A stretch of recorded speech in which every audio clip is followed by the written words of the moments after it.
Ladies and gentlemen, the wait is over. Tonight's main event is upon us.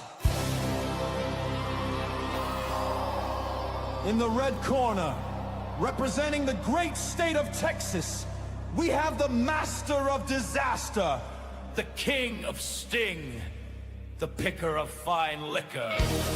It's the one, the only Hack!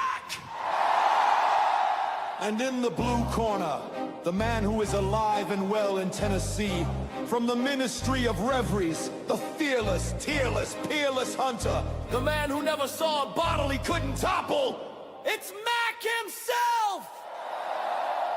Two titans squaring off and streamed live from their bottles to your eyes and ears, ladies and gentlemen. It's Bourbon time!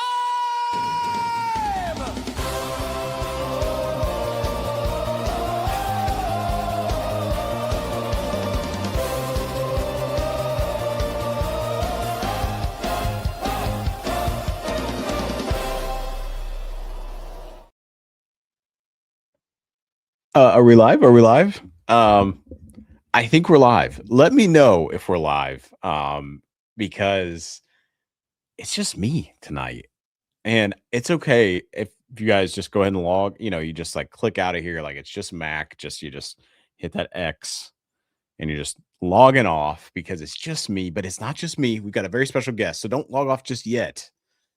We have a very special guest, David Thomas Tao. Who knows so much more about whiskey than me. So if you just bear with me for a little bit, you will have such a great night. Because David's going to be here. But guess what? I miss Hack. And Hack decided to go on a beautiful vacation to Mexico, and he doesn't care about any of you. I do. And that's why I'm here. Thank you, Foot Doc. Thank you for saying I'm live. It's so great to see all y'all. And I just want to thank everyone for being here. It is a special night. My guy Hack's gone, but I'm going to be rolling with, and my awesome guest David is going to come up here shortly. But how's everyone doing? Cheers. Happy Easter to those who celebrate. Whether you go to church or you do the cool egg throw thing. Maybe I'm revealing a lot about my my upbringing here. Did you do the egg throw? Anyone in the chat? Did you do the egg throw, or did you do the egg roll? There's a lot of variations of egg things on this day. Let me know in the chat. So tonight's gonna be fun. Let's get into some of the announcements. Hack is like the announcements person, so this is crazy I'm doing that. Let me know if things are going okay. Audio, video good. Here let's get into the chat here. So Tim, you are first. Cheers, buddy. Good to see you. Pat, Weird Whiskey, much love, man. Yeah, getting an amazing guest. Yeah, David is awesome. I'm so excited to talk to him here shortly. We've had some awesome guests on. Happy Easter, Dave. Dennis, what's going on? Randall. Wow, David Tao, no pressure, Mac. Hope you have your best crochet shirt on tonight. I know, no pressure. This is not crochet, nor is it knit. I think this is chambray. I don't know. Is this chambray? No, I don't know. I don't know what it is. We'll see. Foot Doc, cheers. What are y'all sipping on? How was your day? I saw some awesome dishes on the Instagram. I think everyone had some great food today. So would love to hear what y'all are sipping on. We've got some awesome stuff coming up tonight. And David's going to come on here very shortly. I see you there, David, in the waiting area. I will not have you wait too long, sir. I appreciate you coming on. And I would just tell you a few things tonight. We do have a giveaway. And one of the things I will be doing towards the end of the stream is doing a blind with this new Stag 25D, which apparently is the best and the greatest whiskey ever, which is apparently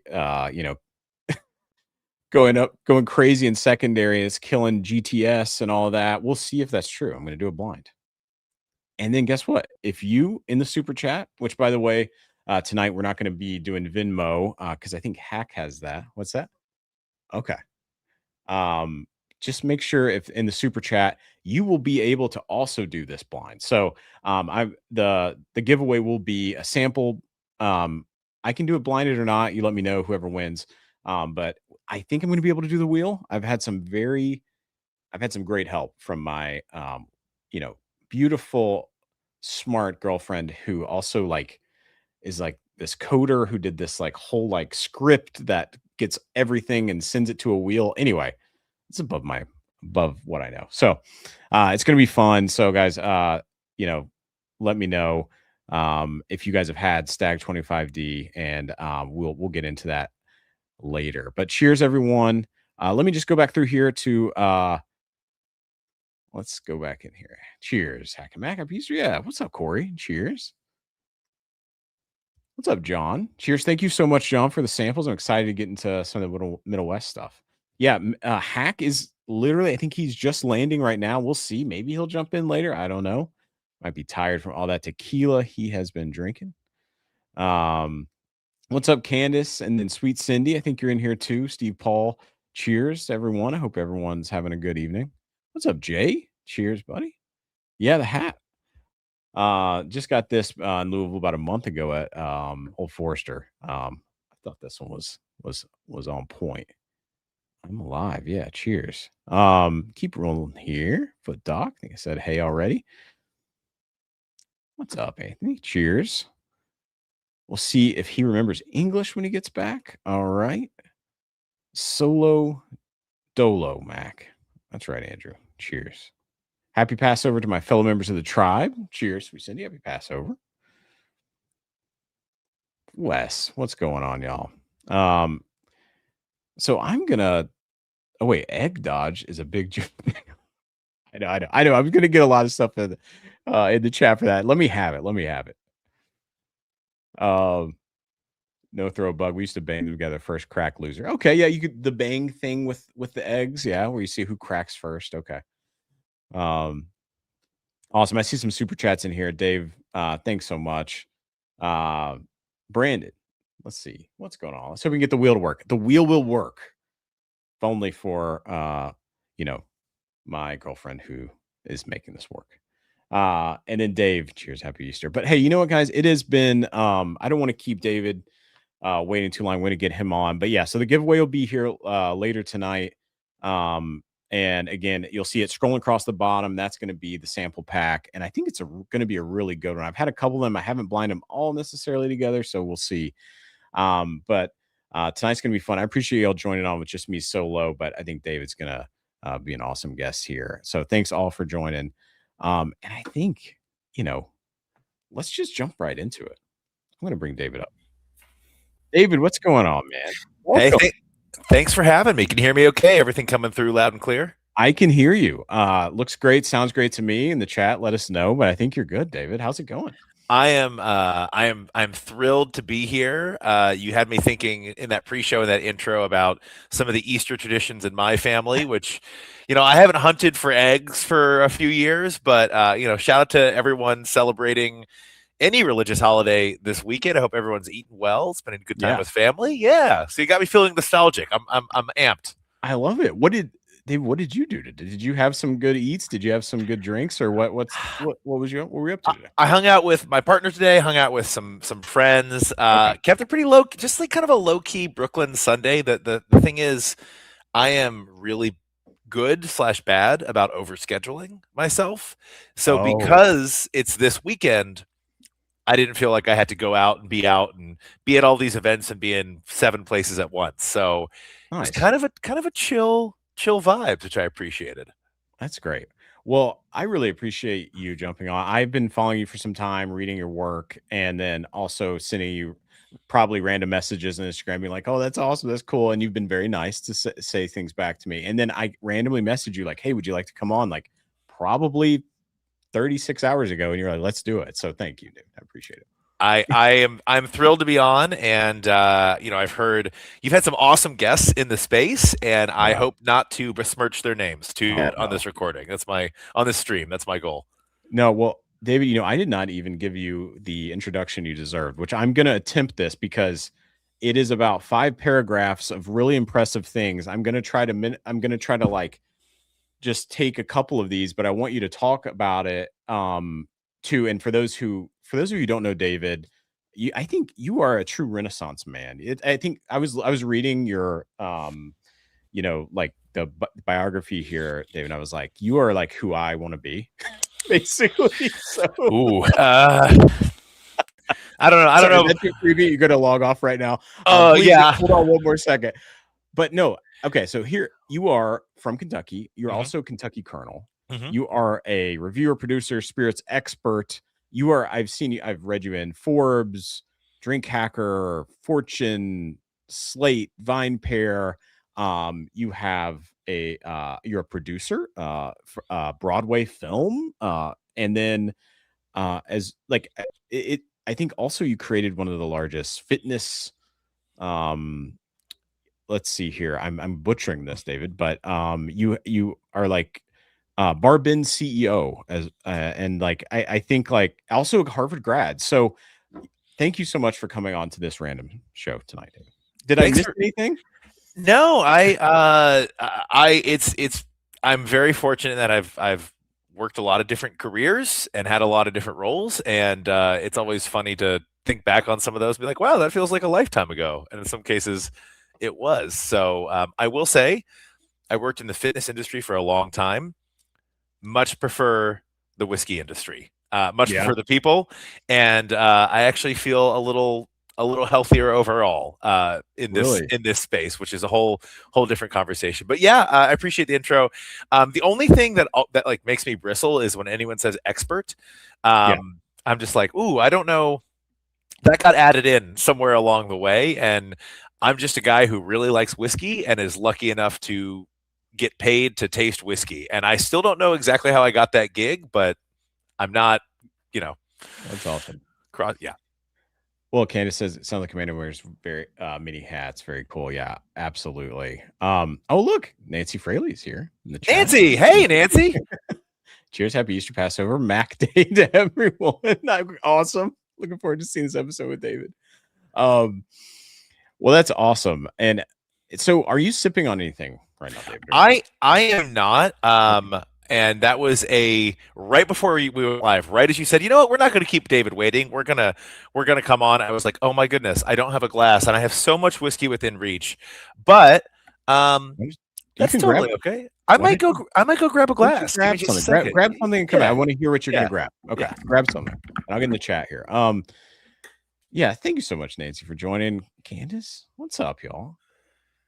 Buffalo Bourbon. Cheers. Yeah. So I'm very interested to hear what David is about to grab. I am sipping on our rare strength pick, which, by the way, thank you all. Our picks with Jay sold out very fast. And I think all were in our community. I think we had maybe like 5 to 10 bottles left after we went through our third tier. And like, it was just awesome. Like, I think that's the whole point here, is that we want this community, if we ever do a barrel pick, to get those. And so I think thank you all for jumping in and getting. I mean, you're gonna love these.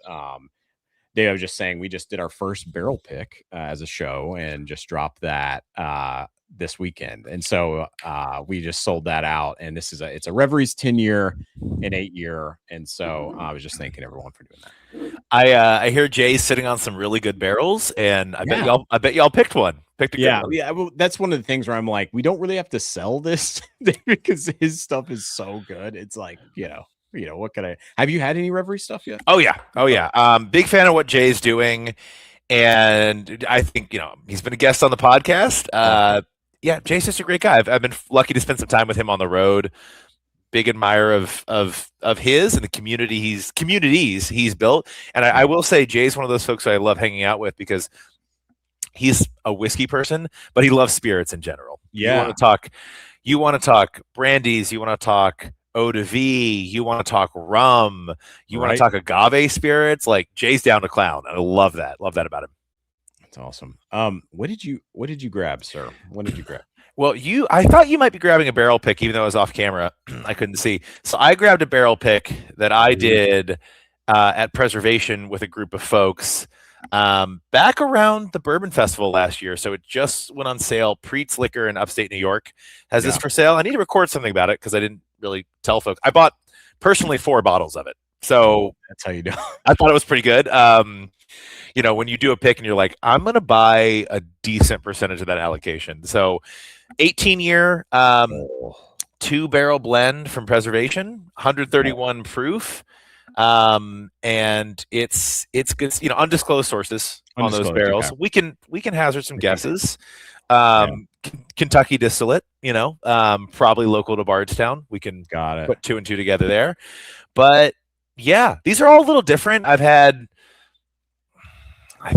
probably 3 or 4 different picks of these, and they're all lovely. Yeah. Speaking of while you do that, speaking of local to Bardstown, I think you may be local to Bardstown. At least you were. I think are you born and raised Louisville, Bardstown? Remind me, David, where I was born in Louisville. Okay. Grew up in Bardstown, so moved to Bardstown when I was young. I live in Brooklyn, New York now, but I'm still in Kentucky a lot. Still do some work down there in entertainment and obviously whiskey. And I mean, Bardstown's really what I remember. That's what I grew up there. That's where I grew up from a young age. I don't even remember living in Louisville, so I call myself a Bardstonian. Some people may take umbrage with that. Bardstown tends to be a little tight knit, but that's where I grew up. Love it there. I assume it has changed a lot since you grew up there. When I was growing, I grew up in Bardstown in the 90s, to date myself, and American whiskey, surprise, surprise, was not doing that great at the time.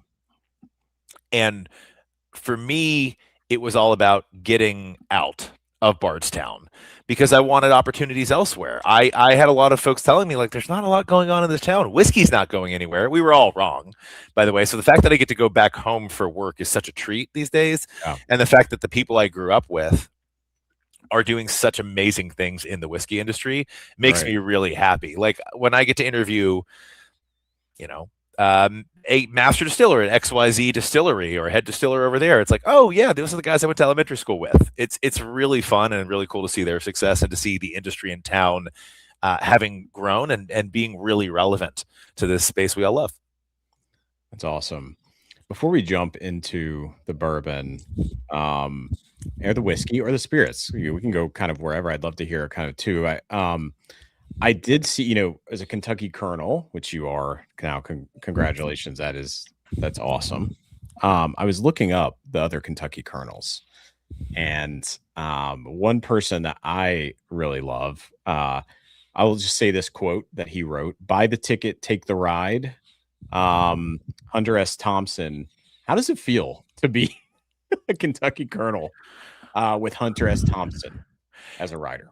I will say there are a lot of Kentucky Colonels. Okay. I mean, we're probably in the hundreds of thousands. Is my you didn't have to say that part. You didn't have. You know what I mean?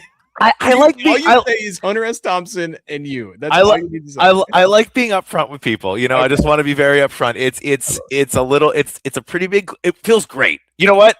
Let me answer you. It feels phenomenal. I just want to couch it in saying, like, Hunter S. Thompson has had maybe a broader cultural impact than yours truly. So far, I still got time. Hey, you got time. Come on. I got time. You can still buy the property in Colorado and shoot guns and, rockets and all that. It's coming, right? I'll write my own article about getting drunk at the Kentucky Derby and we'll go from there, right? Yeah.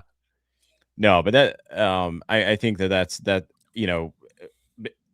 got to feel, I don't know, like, how does it feel sort of, having that Kentucky connection, that Kentucky honor, and then, you said you still go back to Kentucky a lot, but also Brooklyn, and now you have, it sounds like you have these varied interests in life, and not only interests, but also business interests and producers on film and, in theater. How do you juggle all of them, and what do you like the most, or do you like all of them in different ways?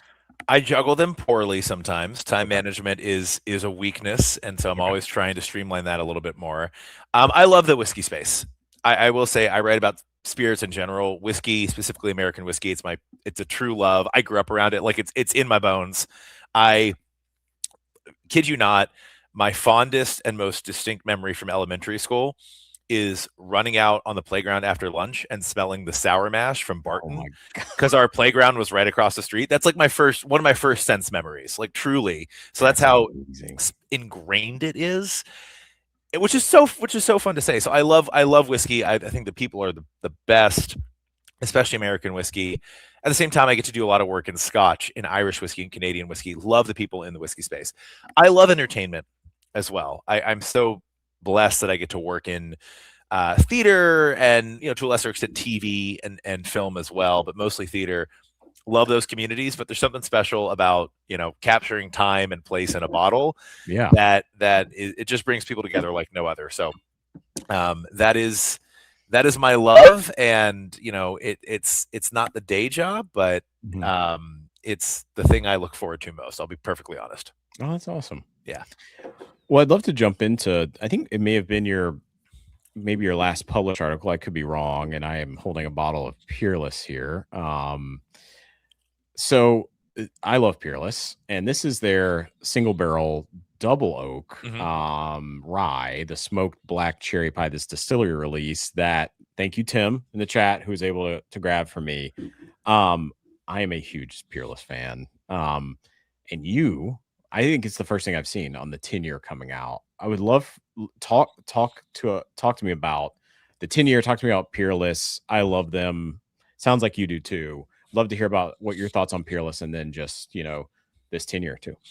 I think Peerless is a really important company in American whiskey for a few reasons. I think the history of Peerless, I'm sure my editor wasn't really happy when I submitted this 1,000-word article about, I love it.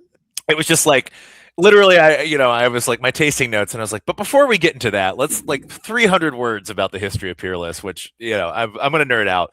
I think it's a really important company. I think it's an historic brand that was resurrected, as they say. We're talking about it being passed over, an important brand in Jewish American whiskey. And you can't talk about bourbon, you can't talk about Kentucky bourbon without talking about Kentucky's Jewish community and their impact and role in making American whiskey what it is today. So shout out to the Kentucky Jewish community and awesome. And how they really built bourbon in so many ways. I think Peerless is a really important brand because it's truly craft by every definition. It's small, it's independent, they do things their own way. And one thing I love about them is they're always willing to try new things and to tweak their flavor profile.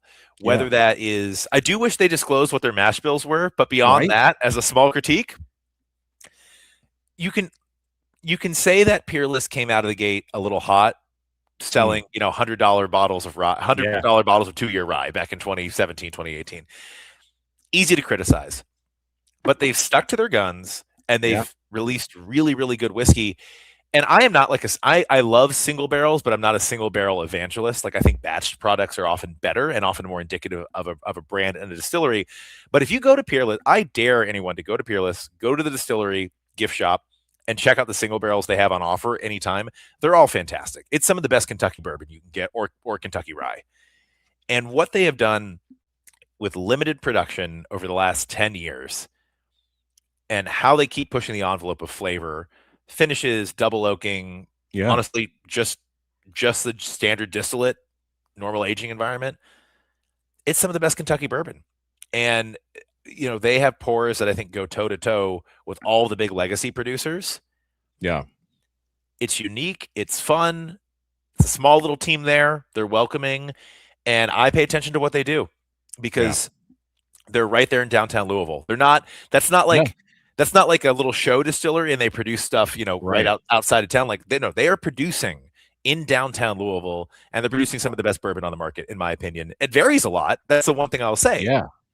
The flavor profile of Peerless gets pretty broad. You can have this amazing single barrel, which tastes completely different than one of their batched releases. At the same time, if you're a whiskey nerd, I think it's a lot of fun. If you're a distributor, that might be annoying. But if you're a whiskey nerd, it's a ton of fun. And I think we have to pay attention to what they're doing if you care about Kentucky bourbon and how the profile is evolving to meet demand and a changing clientele of drinkers. Yeah, so you mentioned that. So this one, if their distillery releases, by the way, this their branding, their notes, all of these, how it maybe can we get a little nerdy? Yeah, let's do it. Do you how do they do it? Is it the sweet mash that gives the variance? Is it barrel like is it like what do you think? Like you've been there, you know it better than me.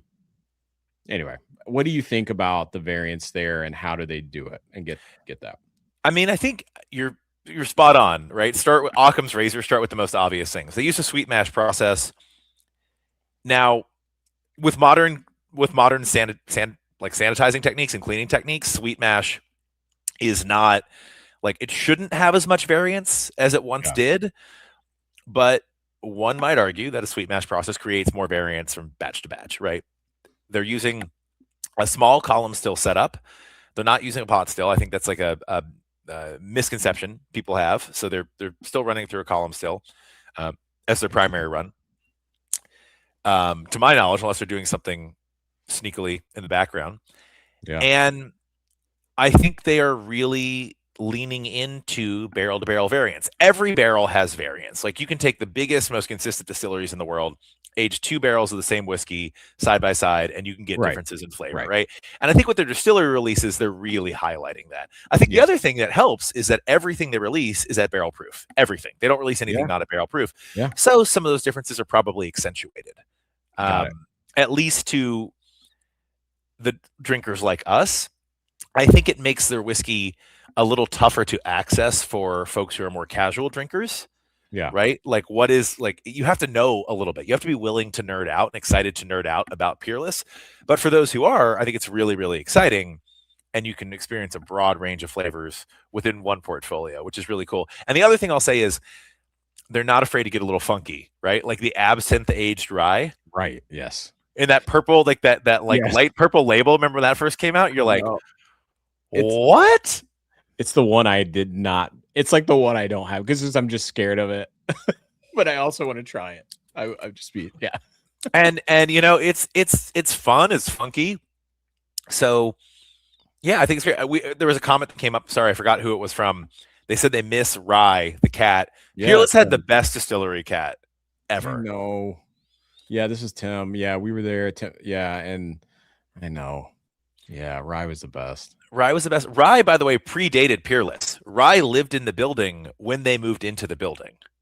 So that cat saw the entire development of the Peerless, modern Peerless distillery brand. Yeah.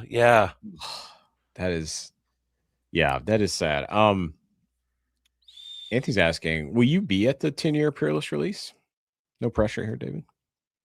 I probably won't be. I thought about it. There was a chance I was, and I was emailing back and forth with the team at Peerless, and I was like, guys, I don't think I'm going to be able to make it. And they were kind enough to send me a sample to actually review and write about. So I really shout out to the Peerless team because I know they weren't sending out a lot of samples of that. I know they got a lot of questions. So I felt really lucky to be able to sample it ahead of time. Wish I could be there. But will not be in Louisville April 22nd, I think it is. So sad. I know, yeah, Tim. Yeah, Peerless favorite brand. Yeah, they're up there, if not one of my favorites. Yeah, the absinthe note was a bit too intense. Tried a distillery a few years ago. Yeah, I mean it is a strong. It's you know they definitely just went for it with that, which is cool. Right, but more power to them. So, David, you know, maybe we could talk about the 10-year Peerless specifically and how you approach whiskey writing. I've noticed some of your articles, you do rate them. And then there are some where you talk about them generally. I wonder, I assume some of that is like from like editors' requests but like, how do you approach a whiskey rating and writing? And then like, how do you sit down? Let's talk about Peerless 10 actually. Yeah, sure. How did you just approach that? What was the actual process? Like, I'd love to get in the nitty gritty of like how long you sat with it and all that. Yeah. That'd be good.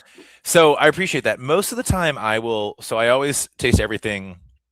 I have a lot of different glasses. I'm a bit of a glassware geek, but if I'm tasting a neat spirit, unless it's for competition where they standardize the glassware to something else, I'm always tasting it in a Glencairn.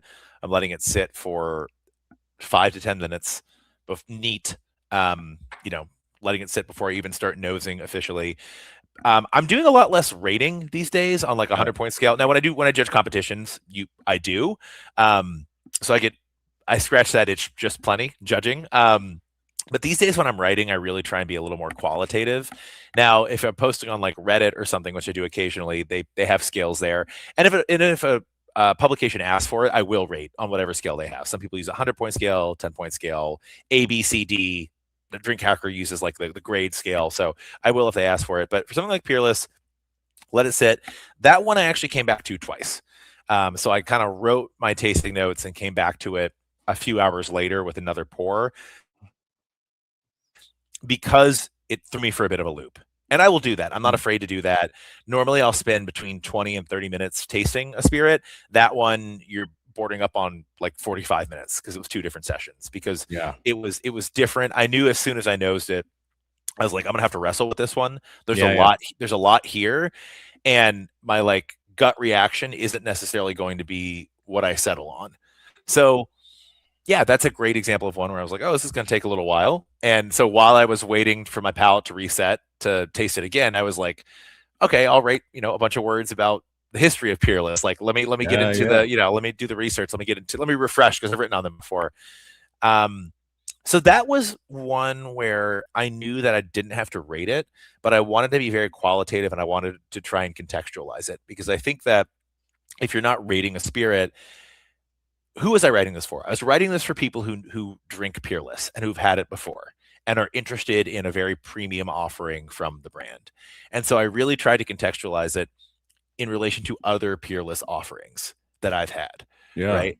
So like straight up, I didn't like this. I didn't like the 10-year as much as I liked some of the batches of high rye bourbon that I've had from them. Right. I didn't like it as much as some single barrels I've had from them. Yeah. That said, I did like it. And I think for me, figuring out the right way to say that, to be like, hey, this is a bottle I'd probably go buy if I were in town on April 22nd, and I'd be happy to buy it and share it with friends. But just because it's the oldest thing Peerless releases, the expectation might be it's their best offering. For me, it actually wasn't the best. It was still very good and a very quality whiskey. So how do I I think they did a good job with it. So I don't want to throw the brand under the bus because they don't deserve it. They released a fun product, but it's important to me that people know that when I taste that, I'm like, this isn't the best thing they can do or the best thing they've done. Yeah. Which is good. And that's a good sign. That's a good sign that, a distillery is releasing much younger stuff at, I think, even a higher quality. It shows that they're capable of doing a lot. Yeah. I mean, and David, I think they've even, and I've watched like everything they've put out. And I think even when like a few of us went, like Tim in the chat, myself, Hack, and Ed, and a few of us went, and I think they were even talking about the 10-year in that way, where they were like, we don't know what we're going to, like we want to release this. This is important. We're not going to release it if it isn't good. But like at the same time, it's like, that's a big deal. I don't know how to approach that as a distillery coming up on that. But it sounds like you approach it fairly, and you approach it in the way that you felt appropriate, and it's great. But then also it's actually really great too that they have other things too that's killing it too. And I think, listen, I understand that in this ecosystem, a lot of brands, if they send you something, they are expecting you to say nice things about it. And I'm very upfront with everyone. Like, no, I'm going to give my honest thoughts. If I'm reviewing something, rating something, writing on something, these are my honest thoughts. And if I really, really don't like something, sometimes I won't write on it, to be honest. Right. And if I think it's a flawed whiskey, because I only have so much time, I can't write on everything I drink. And I occasionally write something that's like, hey, stay away from this, or I didn't like it, or I think it had a flaw. Yeah. But if I have a limited amount of time in a week to write, I would rather write on things that I'm excited about. I would rather encourage folks to try something than to stay away from something. So that's kind of always where my bias is. But yeah, you always get a little worried when you write something and you're like, hey, this isn't the best thing you've put out. And I think that I want to be clear, I was very positive on the 10-year. Like if I were there on April 22nd, I'd buy a bottle in a heartbeat. But sometimes brands don't take that well. And it is not my job to just parrot whatever a brand is telling me. if I'm writing a news article like that's coming out before announcing something before I even get to taste the liquid, I'm very clear about it. Like if they're not my tasting notes, you'll know, right? And you'll know it's not a review. But if I'm tasting something, I'm going to give an honest take. And over the course of years, there are some brands that don't talk to me anymore because I gave an honest take. When it comes to Peerless, I know the folks there, they're very proud of what they do and they're always trying to get better and they're not afraid of an honest take about their whiskey. I knew that, which is why I was really excited to write on this. Yeah. Let's maybe talk about more new releases. Sure. I am very excited. I'm a Wild Turkey fan. If you can't see from my right here. See a few things. Do you like Wild Turkey, David? I do. I do like Wild Turkey. You're in good. We're in good company here. Okay, good. I hear there's a special release coming. The Austin Nichols. Is that I hear that's afoot? What do you know? Can you tell me anything? Have you tried it? Or no? And you can say, hey, I can't say anything, and then we can move on. I cannot say anything. Oh no. Okay. I cannot say anything about anything that you have said. Let's just move on. Oh my God. I'm so excited from that answer. Just text me after. Anyway, no, I'm just kidding. Man, that's awesome. Well, so I actually heard some of the things that you've liked this year. Which, by the way, you dropped Michter Celebration and then you went right to Jimmy Red as some of your favorite, which is awesome. You got to try. I think who was it? I think it was on your.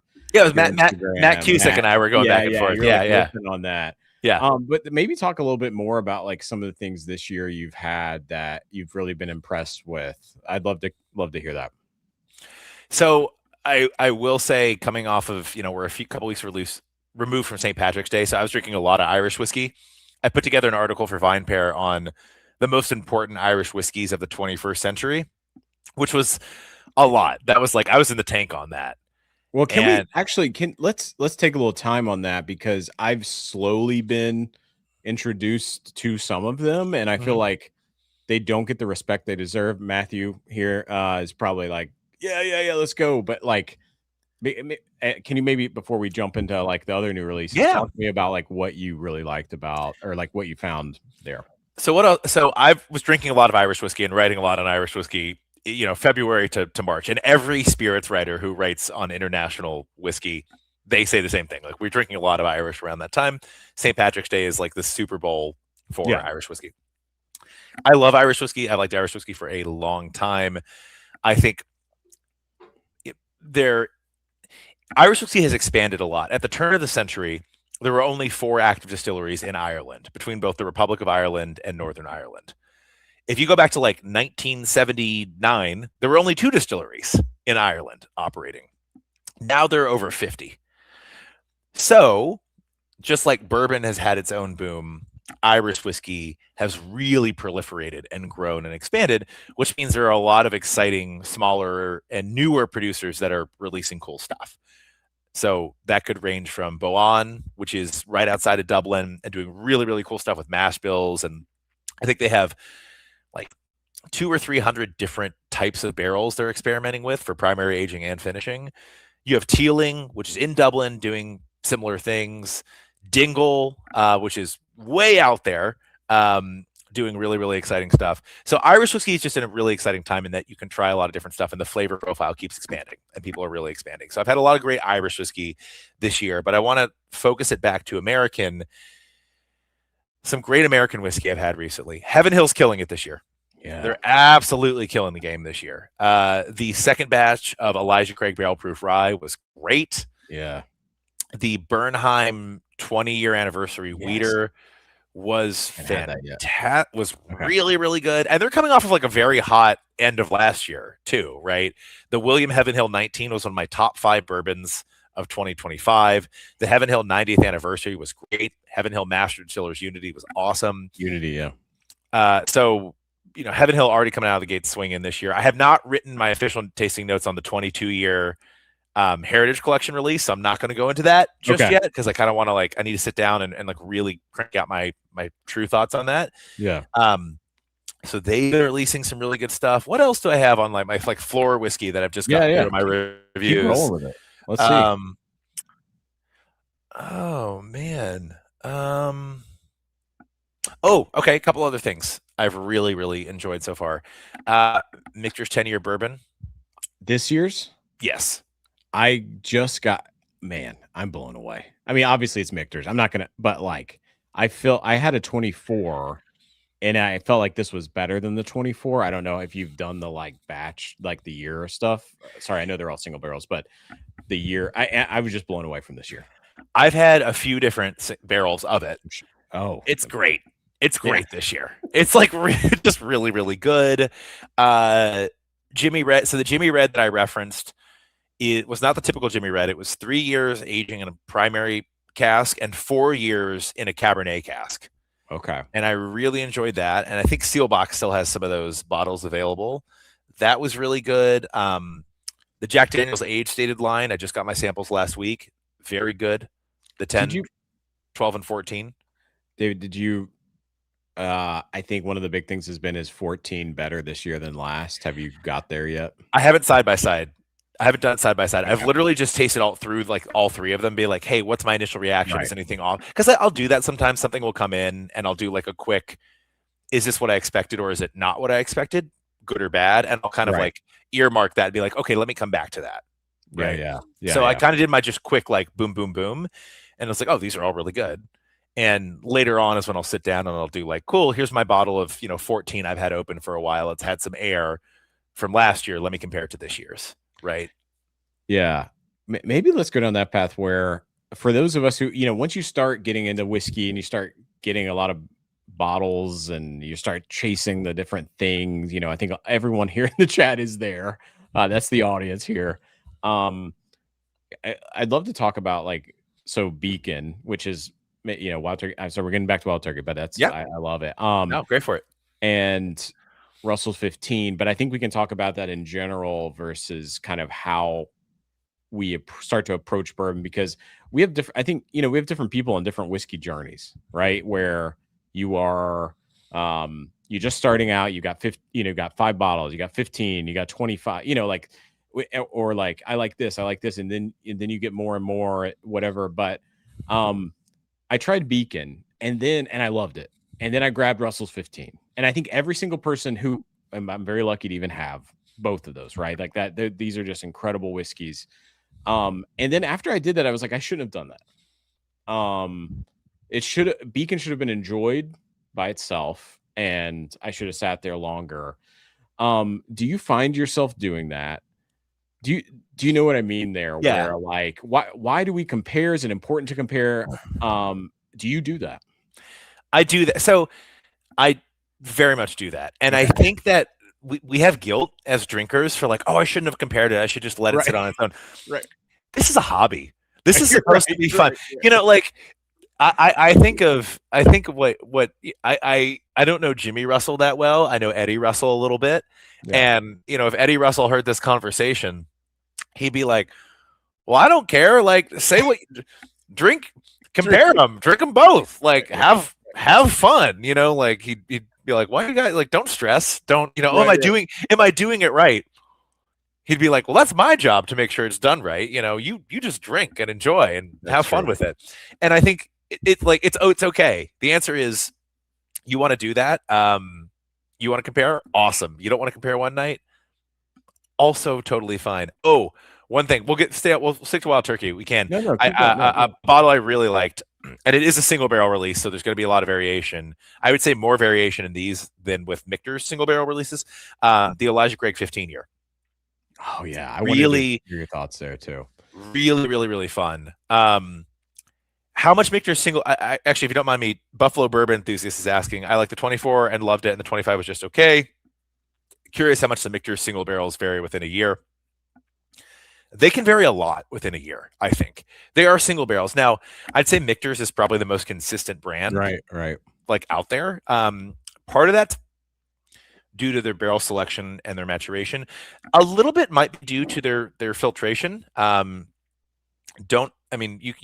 Folks can ask about their filtration all they want. You're not going to learn much, but they have proprietary filtration. Every barrel, every product they run through. Wow. And it's different. It's bespoke to every product. So they will confirm that they change the filtration process for every product, but they won't say exactly what it is.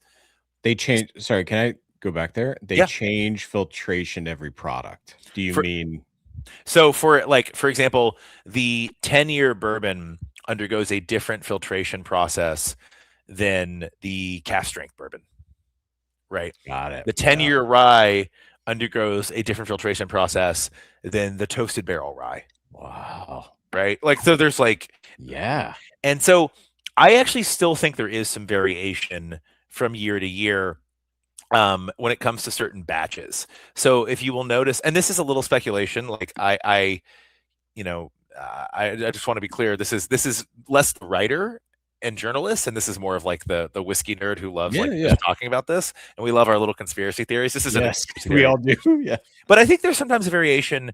There's sometimes variation between the batches of barrels. So if you have a 20, I remember in 2023, I thought Michter's 10, was it the bourbon or the rye that I'm thinking of? It's funny, I remember the numbers more than I remember the actual spirit. I think it was the bourbon, M23A and M23. The 23A batch of barrels for the bourbon, to me, tasted a little different than the 23, than the profile of the 23B.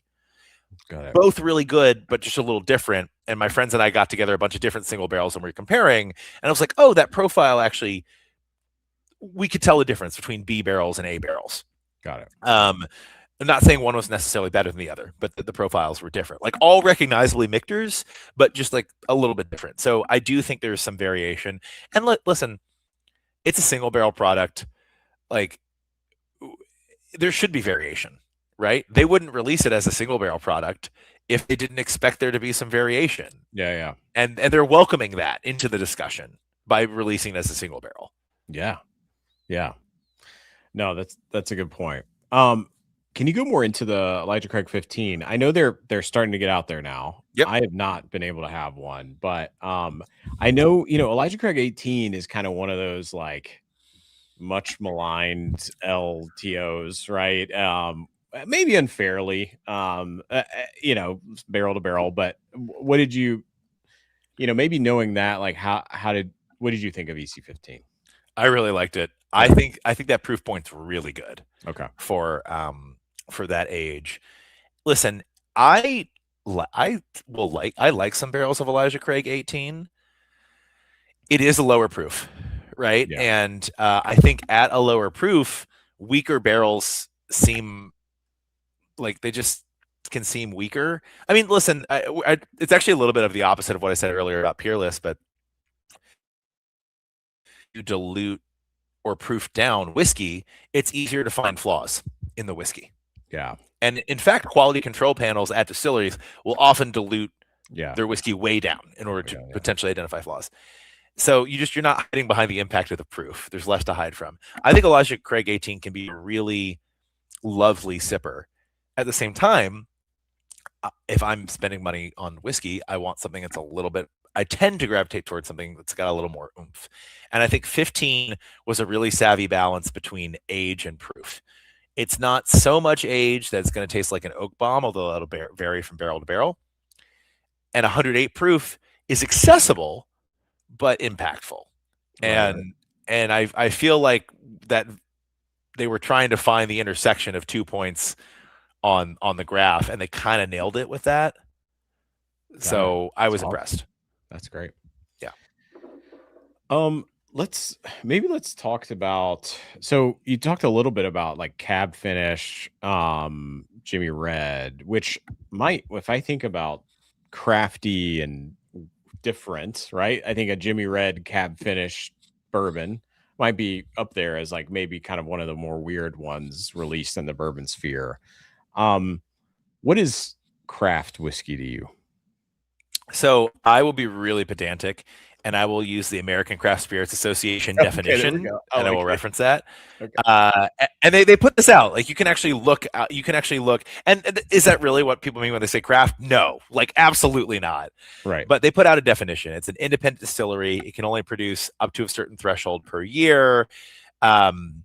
It had like there are all these like regulations about what is a craft distillery in an official capacity to be recognized as craft in the industry. And I think it's actually a pretty good rule of thumb. It has to be independent, and it can't be like this behemoth that is churning out 2 million barrels a year or 1 million barrels a year or something like that, right? There are caps to it. So I think that's actually it's pretty good to like define the bumper lanes and you go within there. Crafty is often, I think, conflated with, as far as like what a crafty profile is, with like pot still whiskey in America. Okay. Yeah. We often think of like, oh, it's kind of got a craft funk, because a lot of, but not all, craft distilleries use pot stills. It's a heavy, oily distillate. It tends to lend certain flavor profiles to whiskey that has been aged, right? Yeah. It's not always the case. There are exceptions to that too. But I think craft is a term that will often get thrown around when it comes to like heavy distillate that still has a lot of these like big, heavy congeners in it. Not all of them always pleasant, like a little bit of funky, a little bit oily, maybe some fusel alcohols left in there as well. Is that fair? Not necessarily, but I think craft can mean a few different things when it comes to like flavor profile, or when it comes to like the actual business of a distillery. At the end of the day, distillers working at the biggest distilleries in the world who give a crap about what they're doing, they'll say what they're doing is craft, and they're correct, right? Because they are craftspeople who are working really hard to create great products, and they're putting their backs into it, and their minds, and their blood, their sweat, their tears, and they really care. It's very hands-on. That's also a definition of craft. Yeah. Right. And I think craft is at a larger level a response to a way to say, oh, this isn't commodity whiskey. It's not presented as commodity whiskey, and it doesn't taste like commodity whiskey. Yeah. What's a congener? Congener is a big, oh God, Nancy Fraley's watching. So if I butcher a definition, no, I'm just saying. If I butcher a definition, it's a big fat molecule that will impact flavor. Yeah, yeah. Right. Sorry, I didn't mean to interrupt you there. No. Good. But I think it's like you're saying that the craftier, like, like maybe they keep more of those congeners in there than maybe some of what you said commodity as, like, and that might impart a certain thing to it. I'm gonna take it back, because I don't want to go too deep on congeners, because I think that's like a little too. I think it's too narrow. Because I think it's too. I think that it's. I don't want to miss the forest through the trees here. Yeah. But I appreciate you asking. So this isn't always the case, but a lot of us, if we've been in the whiskey game, we have tried a 3, 4, 5-year-old bourbon. Yeah. From a small distillery, and there are thousands of these distilleries now in the U.S. Yeah. And we taste it, and we're like, that's funky. You nose it. It's funky. It's like sometimes a little bit oily. It can be like a little tart. It can have this like kind of, if you smell like a rotting log, it can have like aromas that remind you of that sometimes. And you can have that in all sorts of whiskeys. Some of that potentially is a result of the distillation process. Yeah. In that they're distilling on small stills, oftentimes pot stills, but not always. And a lot of these bigger, heavier compounds are making it through distillation and into the barrel. Got it. Whereas you compare that to a big major producer that has a 36-inch column still, where all of those really heavy compounds are getting stripped out of the distillate. Like those same heavy compounds are not making it all the way up those plates and through distillation, and then the doubler, primary distillation, and then the doubler as well. You're getting a very clean, lighter distillate that is going into the barrel. Yeah. So then let's bring this to let's just talk about Buffalo Trace, where you can have a 107, right? The antique. Mhm. You can, and then I don't, maybe, I think people in the chat, or maybe David, you can correct me. Now you can choose whether it's non-chill filtered 107, or I don't know, maybe all the picks now are non-chill filtered from 107. But do you think that there is less? Is there a difference? Actually, I'll just leave it at that. Is there a difference when you have that level of a column still at that level of production, non-chill filtered versus a chill filtered product? So the chill filtration is actually going to oftentimes remove things that are coming over from the barrel, Right? not necessarily From the still, not from the still, right? I also will say I think chill filtration gets a bad rap. I think chill filtration can be a good thing. Got it. I think it's fun to compare. I think it's fun to compare chill filtration versus non-chill filtration. I think there are whiskeys that benefit from chill filtration. I think there are whiskeys that are better if they're not chill filtered, right? I think it's a tool that can be used. It's a lever that can be pulled. It's not necessarily a bad thing. Michter's does chill filtration on every single product they release. Every single product. The only way you can try non-chill filtered Michters is if you go to the Shively distillery and they're dumping a barrel and they let you pour some of what they're dumping into your glass, which I've done before. Right? Wow. That's the only way you're going to try non-chill filtered Michters. Everything else is chill filtered. And they release some of the best American whiskey there is. Yeah. Period. So clearly they have decided to pull that lever because they think it can improve everything they do is to improve the quality of their whiskey, having seen their process up close many times. So it's not necessarily a bad thing. It just depends. So chill filtration is often impacting mature whiskey because it's taking out certain compounds, certain fats, certain things that could flock, basically, that could create haziness at certain temperatures, at lower temperatures or at shelf temperatures, taking those out of the whiskey. Yeah. Oftentimes those are coming from the barrel, not the distillate itself. Not the distillate. It's funny you mentioned Buffalo Trace because we were just talking about a small craft little pot still setup versus the big, these big stills. Buffalo Trace is the biggest still in American whiskey. And in fact, because due to their expansion, they now have the two biggest stills in American whiskey. They just built another one right next door. So when they run whiskey through those stills, you are getting a pretty clean distillate, right? There's not a lot of the really heavy compounds that may make it through pot distillation. If they go through distillation of Buffalo Trace through the column still and then the doubler, it's going to be very different, right? Yeah. That's a big still that's going to strip out a lot of the undesirable compounds that are left over after fermentation. Because stripping out compounds is not necessarily a bad thing. There's a lot of stuff that gets carried over from fermentation and put into a still that you don't want in your whiskey. Yeah. Period. Right? So stripping out is not necessarily a bad thing. Not bad. That's great. So those in the chat, let us know, Dave, we're coming up here on an hour. I appreciate you giving the time here. Drop in the chat, if you have questions for David, before he's got to jump, but Randall's got a great question here. What's your favorite daily sipper given all the whiskeys you have? Which, by the way, I bet you've got some floor whiskey, David. I got a lot of floor. I got a lot of whiskey. Yeah, it's a blessing. It's a blessing. Right? My favorite deal. I will say the downside of my job. This is the only thing I don't like about my job, is that I have to be careful about my consumption. Yeah. So if I'm not drinking with friends, if I don't have people over, and if I'm not working and reviewing something, I'm probably not sipping something casually. It's very rare. Just because it'd be very easy for me to drink a lot in a given week, especially since it is my job to consume. And I'm baseline just doing my job, writing, reviewing, judging. I'm consuming quite a bit of alcohol per week.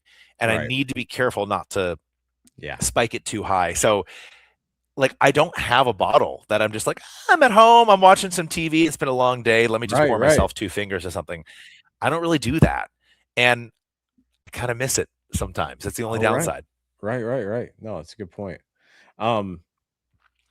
Whiskey habit. So, Sagamore, 40 feet tall, and the bourbon's triple distilled. Does it become overkill at some point? Yeah, I mean, this is something that has been. This is a great question. And Sagamore, by the way, I just reviewed one of their new 10-year rye releases. They released an in-house bourbon, so a house distilled bourbon last year that I really liked. Triple distilled, 6-year-old bourbon. They're known for rye, obviously. So I was like, what is their bourbon going to taste like? The answer is it was pretty good. There is, yes, it can be over. One criticism that Irish whiskey has, Irish whiskey is traditionally, not always, there are exceptions, it's traditionally triple distilled, right? And some Scotch is also triple distilled, but Irish whiskey often gets criticized by people in other whiskey spaces as not having a lot of flavor, because it's like, well, what's left? You've stripped everything out of the distillate. You've triple distilled this and it comes off the final still at over 180 proof. What's left? It's too light. Pardon me. So there is a risk. It's about, okay, well, what is the flavor profile that you're going for with your mature whiskey? How is it going to mature in the barrel? How's it going to interact with the wood? What are you really going for? More distillation's not always better. And I think Sagamore has done a good job. I really like a lot of their products. I thought that triple distilled bourbon was excellent, right? Yeah. At the same time, you can triple distill bourbon and strip too much out of it. Definitely possible. So it's a balance. It's a balance. Well, so I would like for you, and I don't know if you have something else around there, David, that you wanted to pour for us, like and try. And I'm going to pour one more thing, and maybe for people in the chat kind of like ask some more questions, and we'll kind of like round this out. Thanks so much. This has been awesome. I would love to have you on again, and this has been so great.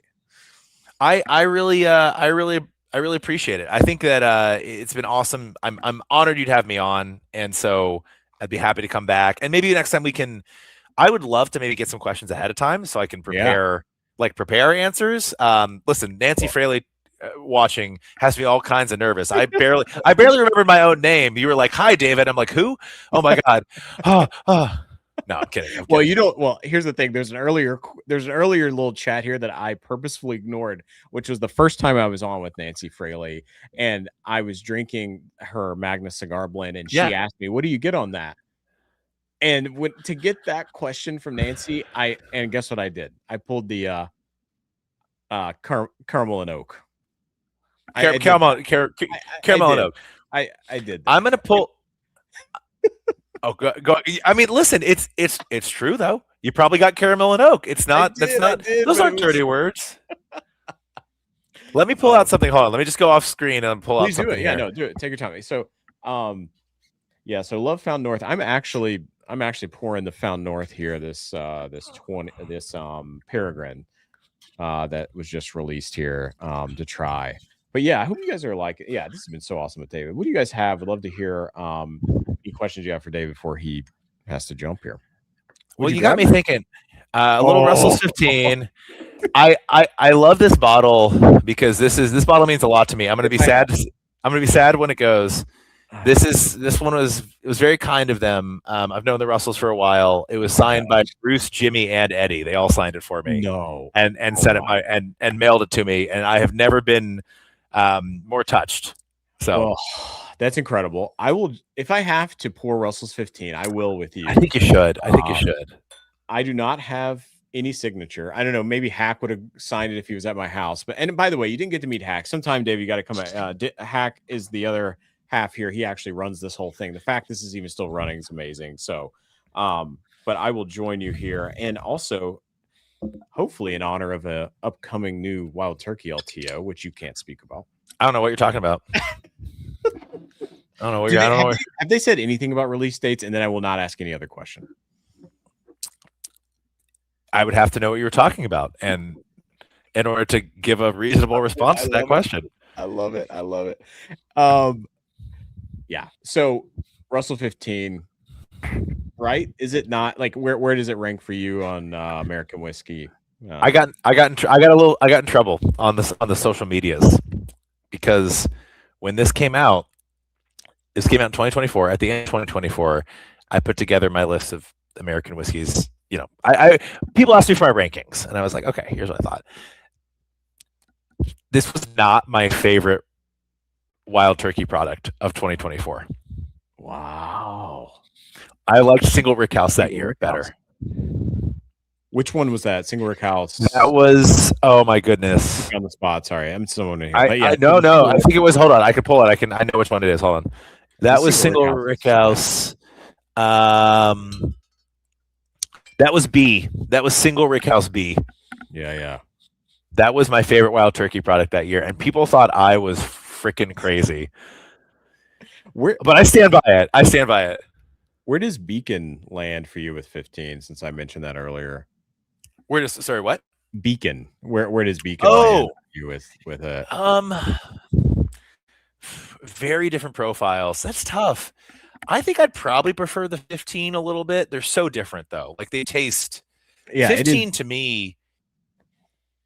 It doesn't even. It's like at the outside edge of wild turkey's typical profile in many ways. Yeah. For me. Okay. Yeah. Just a moment of silence here for not silence, but honor. A moment of honor for the Russell's 15 while we try them. It's good. Yeah, it's good. It's good. It's good. I also realized my my bottle is a little messy. It's got like fingerprints on it because I was clearly one night like was a little tipsy, had a few with some friends, ate some like pizza or something. Oh my god. Or like hummus. Had my hands that were greasy. It was like, oh, I should go for a last pour of this. I just like grabbed this. So it's literally like it's like mapped to my fingerprints with like Jimmy and my like right by their signatures, my like greasy fingerprints as I reached for this for like a last pour of the night. So that's my life. That's what I got going on. I do have a Master's Keep Triumph, which Tim gifted me, signed by Jimmy himself, which was like one of the best gifts like ever. Thank you, Tim.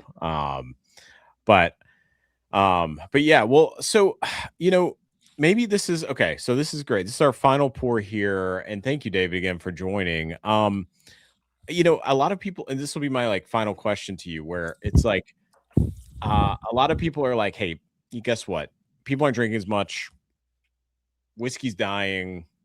Bourbon's dying. You know, that there's a lot of like consolidation. There's a lot of firings. There's a lot. Where are we going? What's the future of bourbon? The future of bourbon is we're going to see a lot of consolidation. At the same time, the sky is not falling, and bourbon is not going anywhere. It's not going to disappear. It's not going to become a bottom shelf liquor again. I think that it's going to go through a contraction period. Isaac Winter of High West said it best. We're in an overhang. Because there was such an economic response to the bourbon boom that was not based on reasonable data. The growth chart cannot keep going up and to the right. Yeah. It was silly to think that people were going to double and triple their consumption of liquor on average at a population level.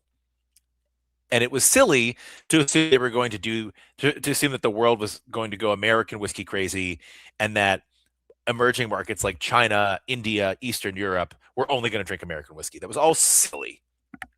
And so we are seeing a response to massive overproduction, massive overinvestment, institutional capital coming in and expecting outsize 5x, 10x, 20x, 100x return on capital. It was not feasible, and it's just not feasible in this industry and in this market. So because of that, heads are going to roll. Jobs are going to be lost.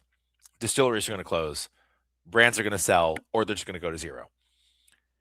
At the same time, the companies that have not fallen victim to those impossible projections and that and that outsized, way too pie in the sky thinking, they are going to do quite well.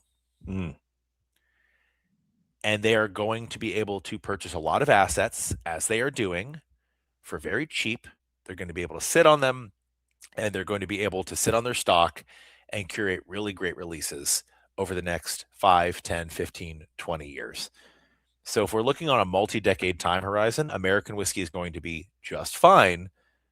But the folks who came in and the people who had a lot of institutional capital behind them, not all of them, some will do just fine, but a lot of the institutional capital that was backing hypergrowth in the industry is not going to create a return on investment. And that's what we're seeing. But American whiskey is not collapsing. And additionally, it is going to find new markets of drinkers. I am a believer that Gen Z is more spirits and whiskey curious than people might say they are. And I think we're going to start seeing buying patterns catch up in the coming years. So who loses right now? Does craft lose? Do NDPs lose? Because I think we're in a place like it sounds like, am I hearing you correctly? Like we're reverting to the mean, like that whole thing where it's like you can't keep going up. We're coming back. Like, is craft okay, or who? Like until we get to a place that kind of like levels us out, or no? We're going to see a lot of losers at all levels. Okay. Because anyone who was banking on continued hypergrowth is in for a really bad time. Yeah. In my opinion. Yeah. What's your review on this Russell's 15? It's really good. It's really good whiskey. I mean, man.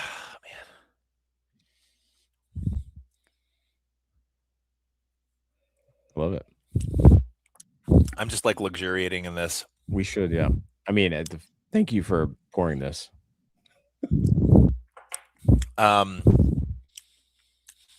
With some air in it, like oxidation is real. My bottle's about a little more than half empty. I mean, look at that color. It's a little more than half empty. This has some air on it. It's drinking way below proof right now. Yeah. When a fresh crack of Russell's 15 is going to be much hotter with a little air in this. This is just like, it's at 117.2. It's drinking like 106 right now. Like, It's great. Yeah, it's great. Well, David, thank you so much. This has been so awesome. I loved like getting to meet you here, and thank you for just jumping on some random channel that messaged you. This has been really insightful for me. And I look forward to, maybe in the future having you back on and we'll kind of dig into some more nerd stuff. But I really appreciate your time tonight. That'd be a ton of fun. I would love to do it. If anyone has questions that we didn't get to and you want to just talk on them, reach out to me. I'm at David Thomas Tao on Instagram. Just message me. I do check my messages. I try to. Yeah. So if anyone wants to just chat whiskey, let me know. Would love to connect with people. I would love to come back on. Thank you for having me. This was an absolute blast. Hey, thanks so much, David. Cheers. Have a good night. Russell 15. Killer. That was awesome. This has been what a night, like having David on, and Hack's not on here, and like I just like don't it's like Hack's always like, hey, you can't do like what's you gonna do without me, and then like wait, hey baby, who is this guy? Wait, what's going on? What are you doing? You passed you were in test. Mexico. Dude, I flew all the way back from Mexico because I was so worried about you being able to manage this wheel tonight. Like I just literally changed our flight, hopped on the first flight out because I was like, my man can't run a wheel. I can't leave him hanging. So I mean, gosh, were you able to hear any of it, Hack? I feel like I did a decent. I mean, it was all David, but you killed it. Absolutely killed it. Okay. And here's the thing too, is like, dude, like I want you to stop saying you don't do anything with this channel because you do great stuff, man. You killed it tonight. You killed it, man. You killed it. Oh man, thank you. I'm so thankful because I was like, what am I gonna do for like an hour? like, but man, David, man, that dude, I wish, I mean, he's one of those guys we could just sit here for like 3 hours with, right? Well, So. I know you enjoyed tonight because you didn't have me stepping over you asking all the questions. No, man, you're killer. You're killer with it. No, man. No, listen, like we made like record time through Yeah, you're security. here. Yeah, we made record time and you know, like listening to David talk, I just loved so much. I got to hear most of it. Okay. A few things I loved is that he's like, hey, you send me something cool, it doesn't mean you're going to get a great review. Yeah, right. Like that's such a cool thing, right? Like he is upfront, honest, like just hey. And so I don't think he had like glowing remarks on the Peerless tenure. Yeah, I mean, I think he said it was good, but yeah, I mean, yeah, but what are you sipping on? What is that in front of Yeah, you? man. So this is San Matias Gran Reserva, which is this is extra añejo. Okay. This is aged for an extra 36 months in a French oak barrel. And man, it's fantastic, bro. But I just, you know, I had to bring a little Mexico back with me, you know. So I'm here and I'm you know what? I'm ready to do one more pour. Oh, that's awesome. Well, I have a blind here, Hack. Did you see what I'm doing? I'm doing a giveaway. I've got this little, you see the little ticker going? I'm just so proud of you. My boy is grown up. You're growing up, man. You also tend to be dating someone that I think is like more valuable to this channel than both of us. Yeah. So thank you, Naomi, for all your help tonight. She wrote a literal script that would send all the super chats to somewhere. I don't know. I didn't even know how to talk about it. Anyway, John says one trip to Mexico and Hack no longer drinks bourbon. I know, right? Candace, let's go with the extra añejo. Yeah, hell yes. I love extra añejo. Yeah. ¿Qué pasó, Hack? ¿Qué pasó? ¿Cómo estás, mi amigos? Yeah. So Mac, we got to do this. We got to get to Mexico together. Like we would have a time, my friend. I know. I would love that. Hack. So I think so. I promised this super chat stag pack. Do you have any stags maybe you could join me with while I'm kind of like going through these blinds? Yeah. I think that could be fun. So what are you doing? You're going to do a stag blind. Is that what you're going to do? I'm doing. So yeah, I've got Stag 25D. I've got an old Stagg Jr batch. I've got GTS, which there's a big pour. I hope there's still some left for a sample. Okay. Yeah, there's I see you looking at the producer off screen. Yeah, I'm looking at the producer over here. So yeah, but anyway, Hack, yeah, like because people are talking about this 25D like it's like the next thing. So anyway, I thought it'd be a fun thing. So yeah, brother, I could grab some stags. You know what, I can sip along. I want to ask this question. You don't even have to. Yeah. Anyway, go ahead. Go. No. Are you all set up? You ready to roll? Oh, I'm set up. I'm ready to roll, man. Oh, hell yeah. Right. So yeah, I'll finish this up with this San Matias. And I'll just say this. If you're looking for a bourbon lovers tequila, this is it, y'all. This is it. San Matias Gran Reserva. And it looks really expensive, but it's like $70-$80. And you can get them at Total Wine. I got first turned on to this by a store you've been to, Mac. Southern Spirits, down in South Carolina. Where you're famous. I got my first clout bottle. No, all right. Anyway, I mean, it might have been a Bardstown pick, but they presented it to you like it was so nice special, and very nice of it. Yeah, but anyway, welcome. Hey, thank you guys for welcoming me back. Did Hack eat the worm at the bottom? I don't know. No, there's a difference. Mezcal. I don't play with mezcal. It's got to be a good mezcal. I don't mess with the worms. I do not mess with the worms on that. But yeah, so technically when you put a tequila in a barrel for 3 years, you get a lot of it. Yeah, you do. This is like a caramel, just deep, rich tequila on this. And if you're looking for like, hey, I'd like to experience with some extra añejos and I really love bourbon, it's this one. This San Matias Gran Reserva. It's amazing. It's extra añejo. I don't pretend to be tequila literate. I can tell you that I drank Jose Cuervo for the first time in 30 years. which I wouldn't recommend. I was talking to lizards. It was just one of those nights. Talking to lizards. Yeah. Mama Hack is afraid of lizards, and I had to talk a lizard or two down. There were some lizards. There were some lizards rolling Oh, around under the hammock. Mama Hack does not like lizards. Oh, I had to man, talk no. some lizards down. I'd had enough Jose Cuervo that I was speaking lizard. It worked well. That's amazing. Ernest, by the way, and Ernest, like a year ago, Ernest got me a great just like sample pack of tequilas. I still have them.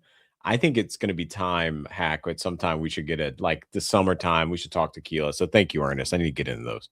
Yeah, absolutely, absolutely. So tonight too, I noticed you've got this Stag sample pack. Yeah, man. I think I got something I can do as a giveaway too. Oh, we got an extra giveaway. I think so. Extra giveaway. I think so. Would anybody here like an entire bottle of Stag 25A? Oh, Do you think that would that interest anyone here tonight? Would anyone here like hater night?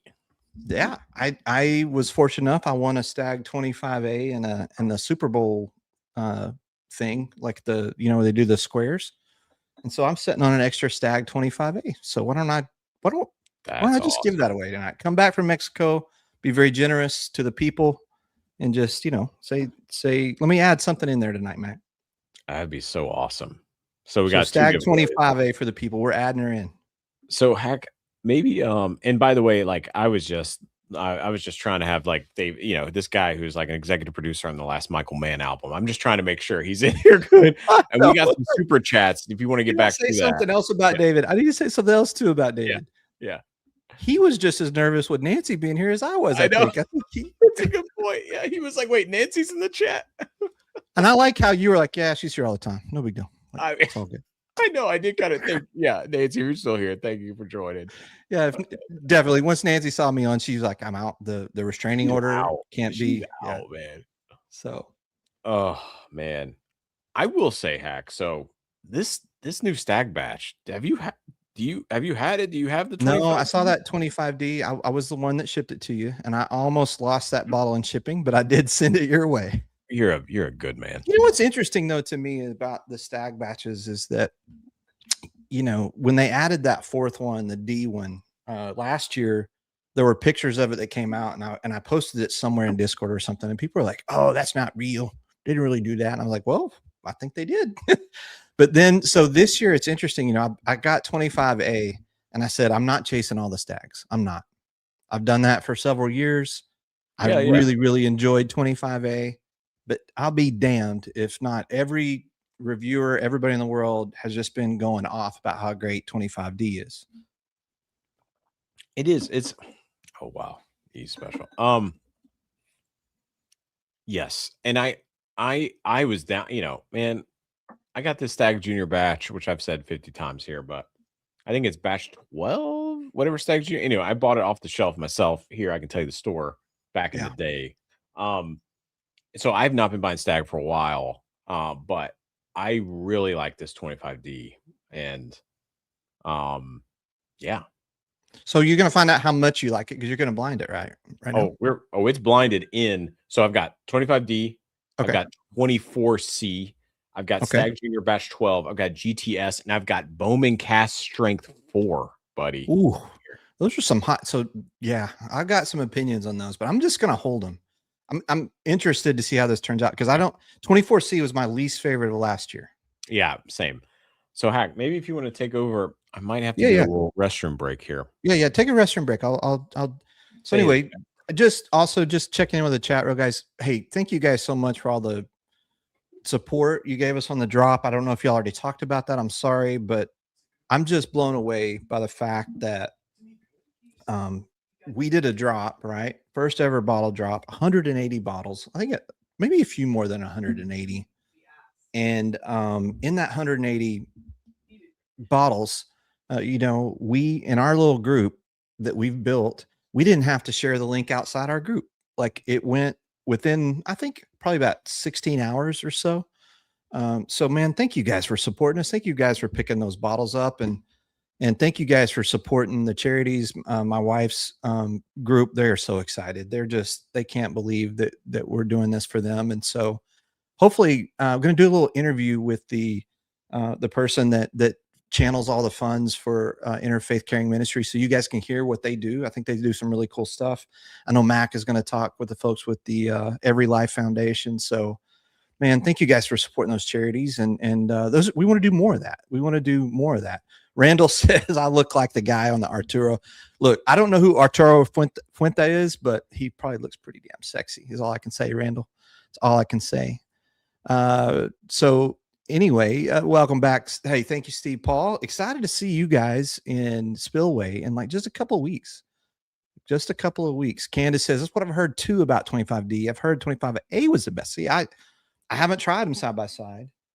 If I had a D here, I should have opened Max and taken a sample before I sent it. But that only certain people, only certain individuals would get a bottle for someone else and then open it and pour themselves first. I'm not naming names. There's only certain people would do that. But I may do, you know what I might do? I might do 25A next to the Rare Bird pick, because that's my favorite Stag Jr. that I've owned is that one. So you back, buddy? Yeah, I'm back. What do you said you're gonna do? Did you drain the lizard? Man, I don't know how to do this alone. All of it, including going to the bathroom. I'm here, baby. I'm here. We're gonna do this. All right, so I've got batch 10 of Stag Jr. in this, by the way. It's batch 10. Okay. I've got the Rare Bird one, and I'll do I think my 25A is in there. I'll go get it. Wait, how are all these like new hacks here? So all these super chats coming in. Come on, guys. Hey, that's what happens. Love the channel. Hey, thank you. Poor Choices Basement Bar. If you guys have a YouTube, I need to be honest. We're pretty new at the YouTube world, and so sometimes there's some YouTube channels that check in here. If you have a YouTube channel, let us know. We've got some mods in here. We'll drop the links. All ships rise together. We want to support all the channels out there. A lot of times there's channels that drop in here. What is that? What you got going on there? We got a new thing I'm about to try here. I saw this at Whole Foods. Party Smart.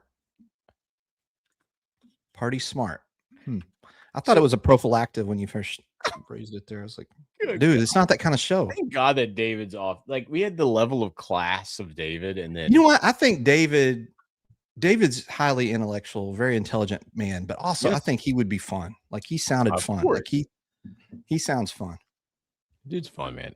I mean, do you know we've had 2 Harvard grads in the past month on our stream? I know. So that essentially now, because we've been educated by 2 different, I mean, like, we are Harvard grads now. Like, I think like this is right. Like, and that I think that's the way the math works, is like we are Harvard grads now. I'm just, there we go. So Hack, what are you sipping on, man? What are you doing? I just poured the Rare Bird Stag. I was just sitting here. I was thinking about, I basically there was no bourbon at this very, very nice resort. Yeah, what was the bourbon spread? I mean, it was a beautiful place, but yeah, no bourbon, nothing. Not even Knob Creek 9, nothing. Wait, I saw Beam, I saw JD, old number 7. Yeah. Jack Daniels, Jim Beam, Bullet. Well, that's bourbon. I mean, okay, but so there's some, but it was just like the shelf or base. Yeah. Just and then I think even, but here's the thing. I think it does the,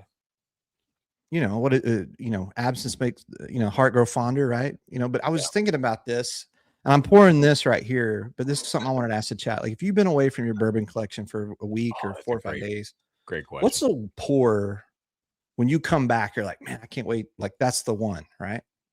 That's a great question. This is so cherry forward. This 25A. No. I'm doing the Rare Bird. Oh, Rare Bird. Yeah. I've not had that one yet. So let's knock out your blind. Let's do this.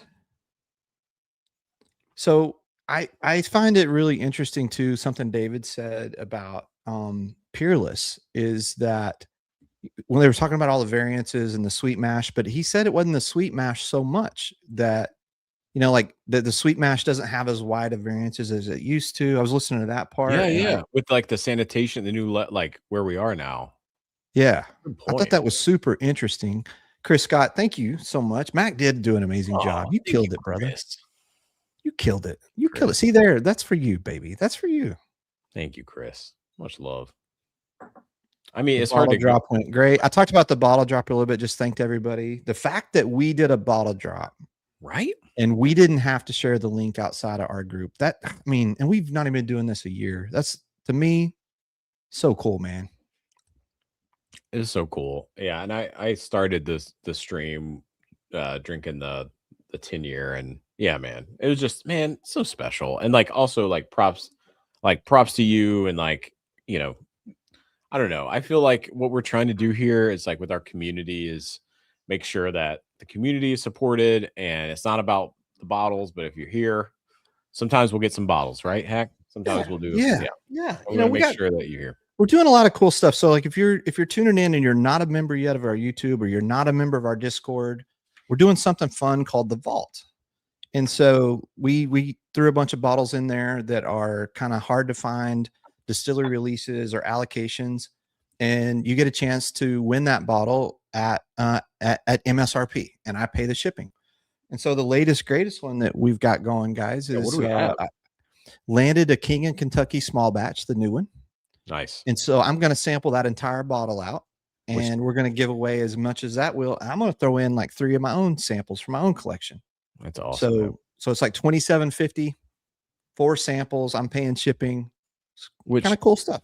Yeah. Which we tried batch 2, right? In Kentucky together next to 1924, the new batch, and just don't overpay for that new King. Like, I love King Kentucky. That's actually why I wanted to sample it out. You raise a really good point, is because that's why. If I can help 10 or 11 or 12 people, however many of the samples work, if I can help those people try it, and then they're not going to chase and want to spend $300 for that bottle, then that's great, right? Yeah, I mean, and even like MSRP in some states, it's close to 400. Yeah, yeah. It's don't do it. Don't do it. Cindy says lizard a positive image. Those lizards, I'm gonna tell you, they're more technically, they're not lizards, they're iguanas. They're iguanas. Yeah. Right. And they're this big, Cindy. And I'm not exaggerating. They're this big. They're big ass iguanas. And they, yeah. Man, so Kyle says, looks like I still have my swim trunks on. Man, I do not have my swim trunks on. I did get a little burnt on my top part of my thighs because you didn't put the sunscreen up there. You got to did, but like when you ride on an inner tube and the shorts kind of slide up a little bit. Whoa. Yeah, I know. Hey, for all our female viewers, after dark. Calm down. Calm down, everybody. Calm down. Hack. Did you get the trash can nachos at Guy Fieri's place in the Cancun airport? No, because look, I've been on a pretty good diet, but this was like all inclusive, and it wasn't all you can eat. It's all you can eat.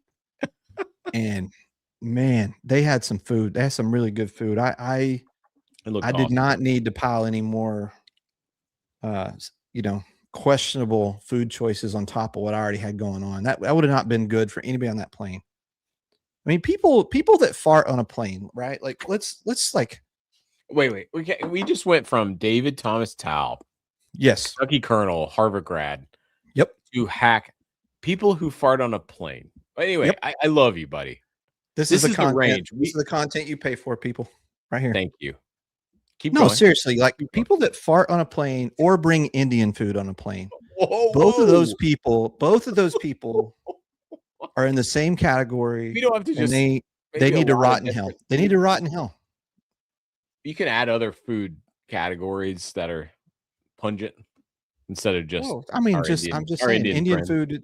It's a very pungent smell. All right. And maybe people that bring Indian food and fart while they're eating it, that's double hell. Like that's like whatever's below hell, that's where they belong. I love Indian food, as does Hack, and I think yes. Anyway, let's see, Cindy agrees with me. Party Smart is a great name for a condom. I totally agree. That's exactly what Cindy gets me. She really does. Cindy, best commenter on YouTube. One thing while I'm trying to do this, which this blind is hard, by the way. Okay. Well, I don't want to distract you. Well, I'll just be quiet and watch you drink. No. Please do not be quiet. Because Hack, like, oh, David. I don't know. What do you say? David's so glad he missed this. David, look, next time you come on, I promise it could just be you and Mac again. I promise. David, I tried to keep you from Hack because that would have been. This is what you get. You get farting on a plane and Indian food. Both not But David, Not thank you acceptable. so much. What's Never happening? much bourbon in Mexico. Producers no. are laughing at some comment. What is my producer laughing at? Probably me. She think. Oh, To clarify, one thing we talked about, much of what chill fridge removes those big fatty acids does originate in fermentation and distillation, which we learned from Nancy that those big fatty acids are what attract a lot of the flavors, and they call those rancio. So, which is David talked about that, but also David started to talk and then he looked at me and he's like, "You're probably not going to get what I'm going to say," but he was very nice and then did a great Yeah. job because I'm but it's so great that like yeah, the great thing is like David is like you could tell the guy not only tries a lot of whiskey, he's a nerd, which we love, we love and it. he wants to get into it. But I think for a Yeah. lot of the times he can't fully like get into it. And we got a little nerdy tonight with him, which was so cool, wasn't Well, it? I want him to feel comfortable getting nerdy because I think that's what we like. And We do, and I tried, yeah, and no, it's a balance, like our whole thing is whiskey should be fun, and it is, but also I think as we are having these guests on, right? Like David Thomas Tao, right? Like one of the greatest whiskey writers in the known universe is coming on our show. Like, right? and it just doesn't seem real, but like every time I say that, it's like, oh, we have David Jennings who, Yeah, you know, exactly. we- Another you know, Kentucky we've- Colonel. I did like it when Did you like David's that? like, all right, there's a few 100,000 Kentucky Colonels, so like chill. No, if I was him, I'd be like, it's me Oh, I know. and Hunter S. Thompson. And we're the only Kentucky Colonels. Yeah, you'd have a shirt made that said, "I'm a fucking Kentucky Colonel, bitch." Hell Like, yeah. it would be on the front. Like, it would just be you. You Yeah. would have a shirt. You would have hat. You would have merch. I mean, yeah. Yeah, I mean, no one would question my blinds. No. Great interview tonight. Looking forward to see. Yeah, I want to have him back because as he was talking, I was like, ask this, Mac, ask this. But I'm glad that you did. You do a fantastic job with the guests and the interviews. I really wanted to hear. He likes Heaven Hill a lot, and I gotta, early on, so far this year, is there a distillery having a better year than Heaven Hill this year? I don't know. I think they're having a really good year. Yeah, it's tough. I mean, he loves. So, has anyone had? Have you seen Elijah Craig 15? Is it in I Texas? haven't seen it in Houston yet. No, it hasn't just landed here. It but- dropped in Virginia 5 miles from me, which is 10,000 miles from me, and I won't get it. Yeah.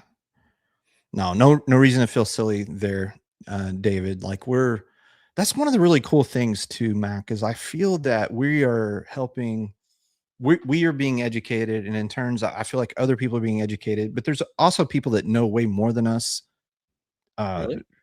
A lot of people that know way more than I us. was about to say, wait, there's people, But everyone. I love being educated because I feel like it helps other people, and I just soak that up. And David did a fantastic job of educating us tonight.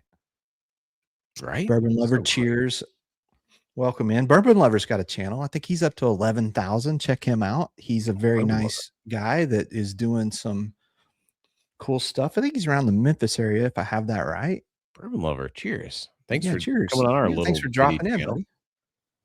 Jay, other Harvard grad was Nancy Fraley. Nancy Fraley, sir. Nancy Fraley. And they're both like the coolest, nicest people. Right? Like, Oh, I mean, down to earth, really cool people, really, willing to do this dumb show. especially with me, just me. Well, I didn't mean that. I meant like, Sure. Wait, what are you okay? So how's this David Jennings pick? hope to see y'all at Spillway. Subscribe. Thank you for the subscription. I will be there. I don't know, Mac. You haven't decided, right?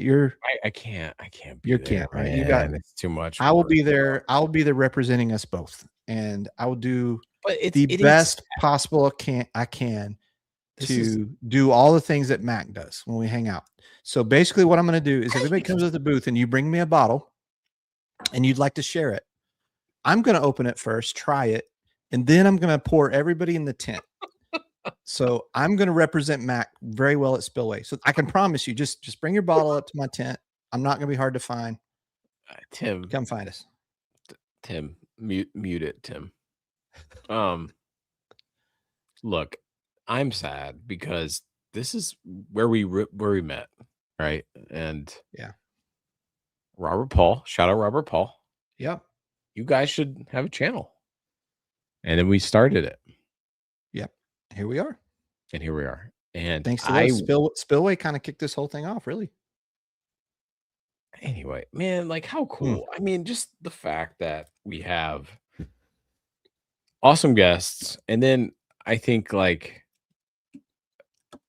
right? Like David was just so great tonight, like super smart, but also accessible. It's hard to find someone that does both, right? Yeah. Where you are super smart. You've been, like I bet we could. I know Matthew was like, let's do a whole episode on Irish whiskey because, like, I read a lot of his articles in Irish whiskey, and I've been really kind of getting into them. People don't talk about them enough, but anyway, yeah. So the whole spirits thing, we didn't even talk about Armagnac or brandy with David. Maybe that could be another thing where, because I'd love to hear that. Yeah. So. Yeah. I've got a little bottle share here at the house coming up at the end of April. And got several folks coming over, and I bought that Armagnac at Specs. I don't have it in here tonight, but I want people to do that. I want people to walk through brandy, cognac, Armagnac, and then I want them to try Magnus, and then I want them to try Tanager. So we're going to do that here at the house when people come over. I think I'm close, Hack, but I'm worried. What are you worried about? A high proof blind like this is tough. Yeah, and a lot of people give me asking about David. I should let me post. I think I have it up over here, Mac. I have some links for David. David, you can find him on Instagram. It's a great spot. He's got on his Instagram. I'm going to post it in the chat right now. This is to David's Instagram. He's got some links to Food and Wine, Forbes, Vine Pair. I think did he mention he also does Drink Hacker? I think he does as well. The dude's everywhere. So you can find his articles on any of those sites. I did a bunch of reading on the way back because when I found out you're having him on, I wanted to catch up, and just down to earth reviews, just straightforward, no BS. But also, like the fact he does honest reviews, like it comes out like in what he does, which he talked about that tonight, which I thought was amazing. Did you like my journalism tonight, which was Wild Turkey, where I was trying to be like, tell me about cheesy gold foil? Yeah. And I was like coming at him from different angles. You didn't get him though. I didn't get him. The guy is a pro. Yeah. No, he's a pro. He's a pro. He didn't go David Jennings and said, well, I tried it at cast strength. David Jennings getting given an F. He's like, yeah, well, I tried it at cast strength. But I was like, I just can. And I was like, at the end, I was like, well, maybe like when's it go? And he was like, yeah. Anyway, awesome.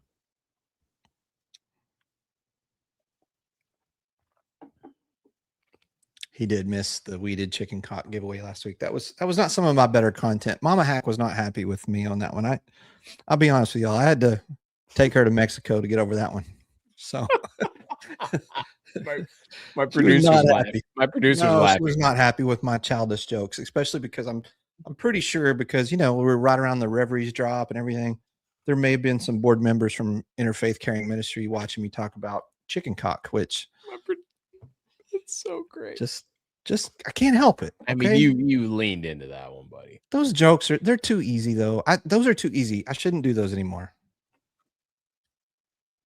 Yep, David Thomas Tao. That's right. He was here tonight, Bourbon Lids, on this channel. I know, on this. That? Look at us.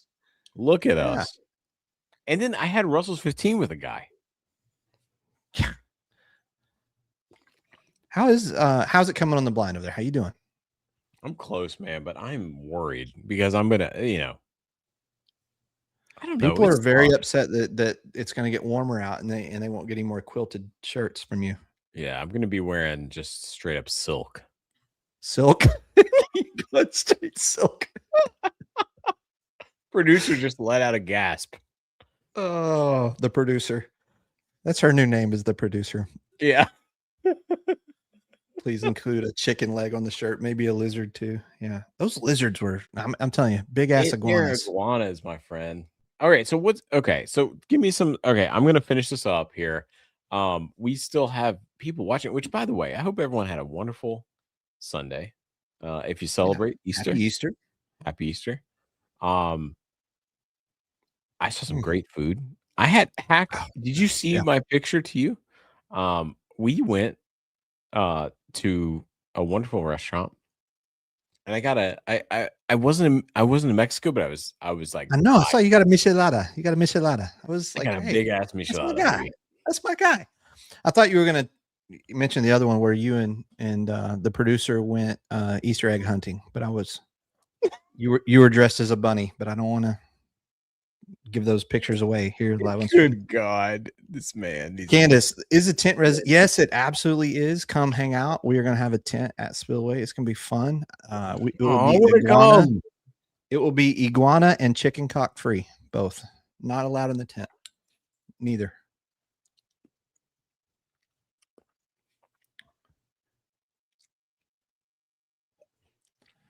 How's it coming? You doing okay over there? Yeah, keep going. Okay, all right. He's in his feels, y'all. He's in his feels. I'm just worried. I'm gonna look like a fool. I never do. I never miss on a Oh, Whiskey Nook. Whiskey Nook. Welcome. whiskey note. Cheers. Thank you. I think that's another channel. You have a Whiskey Nook I do. right under his coffee espresso machine. Yeah, Very and nice. Which my maintenance person was like, "Yes, you got so much whiskey, man." And then he was like, "I like whiskey." I was like, "What do you like?" And then we made some deals. And then he fixed my sink, and then he got some whiskey. Cindy made matzo lasagna, matzo nachos. Or Cindy, that's so Oh, delicious. matzo, what is it? All right, so yeah. So Oh, we Tim said this. You're going to be wishing he has a ice ball. Update. I was going to The ask. second ice ball machine made it in after the original one broke. Whoa, I have not whoa, opened it yet. Wait, let's But I'm back out. a little back out. nervous about that. I'm sorry. Go ahead.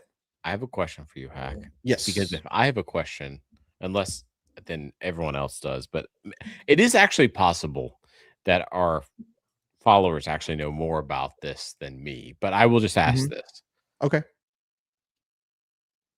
Ice ball machine, what happened? You I know, seriously don't know. I know, but just say it just for the gram. So no. So we got our first ever sponsorship, right? I know that. Okay. Where do you want me to start the story? But it was broken. Yes, it came in broken.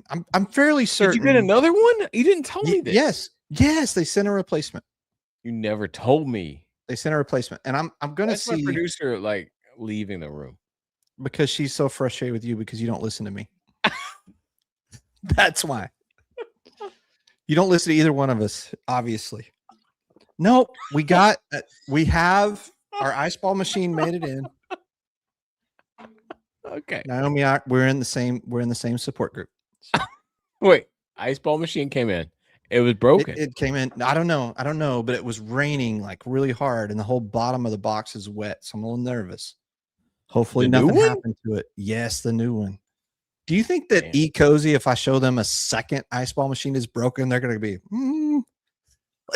like something's not right? Oh, Irving Larry, he says, I'll be at Spillway the first time. Looking forward to Hack Month. Yeah, man, for sure. It's going to be fun. It's going to be a good time. I am going to have a fishing tackle box, a big box full of samples. And anybody that comes up and they said, hey, I'm subscribed to the channel, I'm going to give away samples. I'm just giving away samples. I'm going to be like Santa Hack at Spillway. I've got the Silver Springs Rye. I took an entire bottle of Silver Springs Rye, turned it into samples. I've got a whole bunch of other stuff I need to sample up. I'm going to do some Still Austin for sure in samples. I'm going to do some K-Luke in samples. I'm going to do some Peerless in samples. So I'm just going to take a whole bunch of samples. I've already ordered like 72 extra sample bottles. I'm just going to hand out samples like I'm crack dealing in the Spillway parking lot. All right. Maybe I'll wear this hat and then people will think I'm a dealer. All right, I've got my ranking. Yep. So the producer. Yes, for people, Matt calls this exactly right, Naomi. Thank you. Does he call you a colleague as well? I need to know. Like the that's producer not said right. no. Okay, good. All right. Even though she said nothing, but she said no. All The right. Oprah of samples. That is exactly what's going to go down. Can you just actually write up here? Oh, I know what pour has been on my mind all week long. What is it? All Yeah, week what is long. it, man? What have you been This is thinking the about? one. That's Yeah, actually, this is the one. This is the one. this is actually a great question for those who are gone. Long way home. This is it. This is it. Long way home, my friend.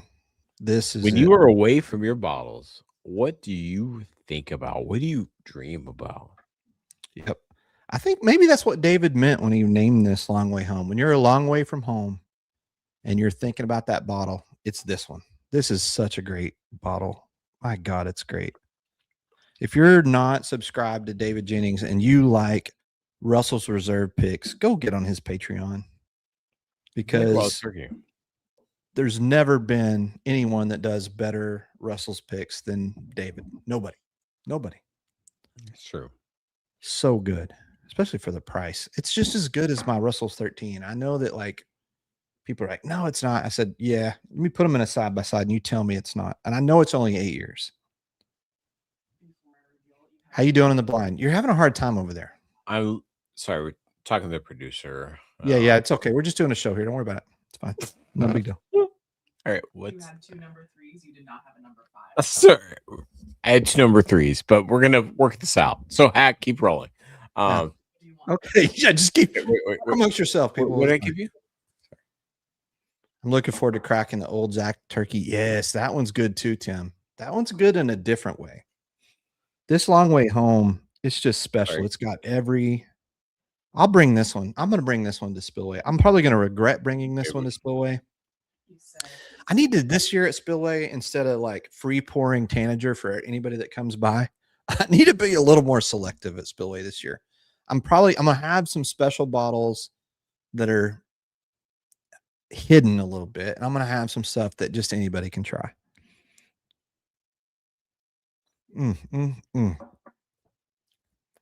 Candace says, I hope his picks are better than the Bama ABC pick team. There was lacking.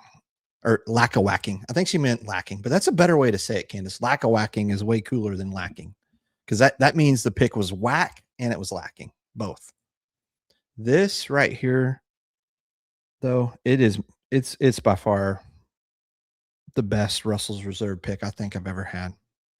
All right, Hack. Yes. Are you ready, sir? We've been waiting all night for this. Shit.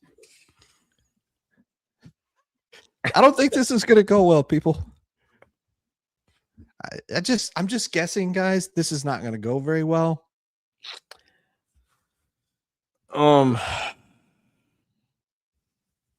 Please pour me a sample at Russell's. Come see me, Chase.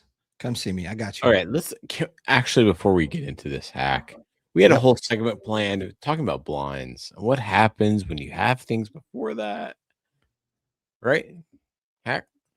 Say again. I'm sorry. I was in my feels on this Long Way Home. Say it again. That blinds are something that like we should all not fully value, and like I thought that what we were going to say is that like blinds prove whether or not you really know what you're doing when it comes to whiskey. Like if you're really good at blinds, that means you're really, and most people that have YouTube channels, they're really good at blinds. I thought that's what we said. Maybe I'm wrong.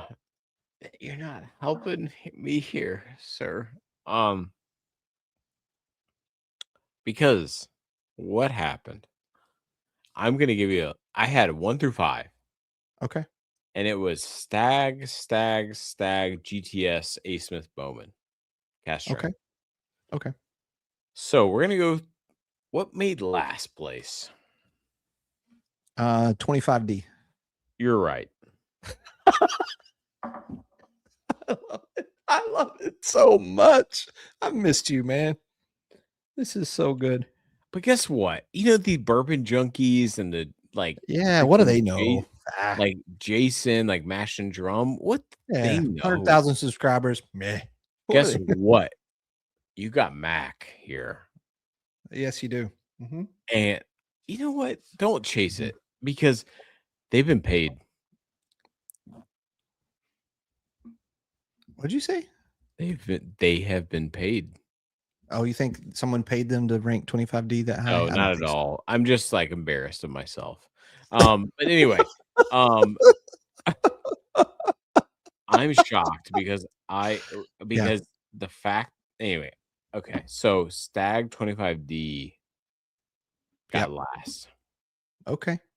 I put What were your balanced notes on it? What were your notes on it? mid oak, vanilla bean. Yeah. Okay. What's the proof on 25D? I forgot. The proof on 25D is I've got it right here with my producer. 25D. All right. For those of you who don't 129. know, I think Mac tried to catch up to me and did a lot of tequila before the show, I think. Yeah. I'm shocked because I did a blind earlier at 25D, but anyway, they're all close. 3. Yeah. Sorry, we need 4 before that. Oh my god, no way. Producer needs to check on Mac. Look like he's having a stroke. GTS got 4th. GTS 24 got 4th. Yeah. Okay. All right. Another one not to chase right here. You heard it. I said it was like evergreen pine thing that I didn't like with it. The third place was A. Smith Bowman, Okay. All right. Man. which at first I was like, it's pretty over oaked, but also I really liked it. Okay. All right. Second was Stag 24C, which I did not like. Yeah, when interesting. I had It it was on so my own. cinnamon forward last time I had it. I haven't had it a long time, but Do you know what won? well, I mean, the process of elimination. Just say it. It's okay. Stag Jr. batch 10. So everyone crack your There Stag you Jr. go. batch. All right, everybody, calm down. I hate myself. Mac, it's okay. It's okay. We still love you. I mean, It's all right. it was just different back then. Yeah. Yeah. Well, this is why we do blinds. Yeah. Anyway, 'Cause so now- this blind is coming to you. So somebody else is going to get to do this blind, right? Yeah, and you're probably gonna have a much better palate than me. I'm surprised you don't own 25A. No, I don't know. I stopped. You stopped chasing the stags, right? Yeah. Okay. Well, here's what I would say is look, are the older batches of stag better? Sometimes. Sometimes. I had that you did your WLW hazmat at Bardstown. We just dropped that video this last week, which was just a short little fun something of us hanging out having lunch. And by the way, if you have like a Kentucky trip coming up, Bardstown lunch, No, bar sounds great. dude, it's great. Like their food is amazing, and they've got dusty pours, pretty reasonable for dusty pours. They're not crazy. And you did that, Tim and the guys, Brian, and they all jumped in and gifted you that pour for your birthday, which was awesome. That's But great. and so I did a 2014 batch 3 Stag Jr. and I just thought it was cinnamon hot, just wasn't that great. Yeah, They think you need a cheese board with crackers. I need. You'd be better at blinds. It does help. It does help to clean the palate a little bit. Mac, are you gonna be okay? I'm good. Okay, all It right. is a high proof blind, but like, Mhm. man. So by the way, yeah. Anyway, man, it's yeah. So what a night, huh? What a night, huh? What a night. Should we Let's should I do it. load the wheel? This is the whole reason I came here is to load the wheel. I mean, should I get the wheel loaded? All right, guys. Load If you want to get in, start getting in now. If you're not in, if you do want to Venmo, you can because I'm here and I can look at those.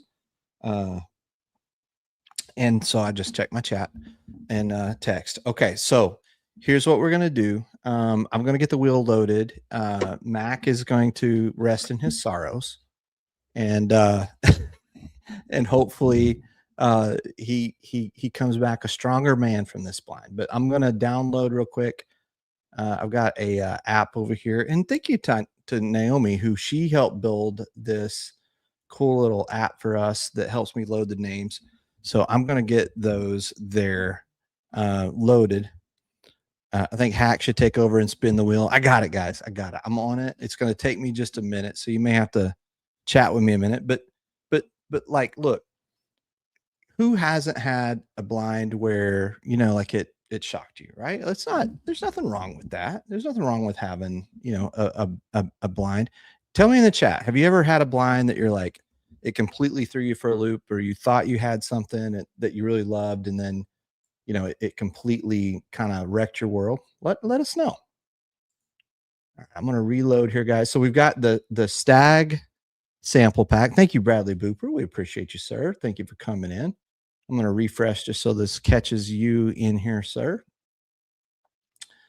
But I'm downloading real quick, guys. While I download this and I'm loading the wheel up, man, I'm happy to be back. We got some fun stuff coming. Mack is going to be meeting me in he's going to be meeting me in Nashville this week, and we're going to head over to Southern Collective. So super excited to get to do that, y'all. And hopefully we're going to find something, worth picking. We hope, anyway.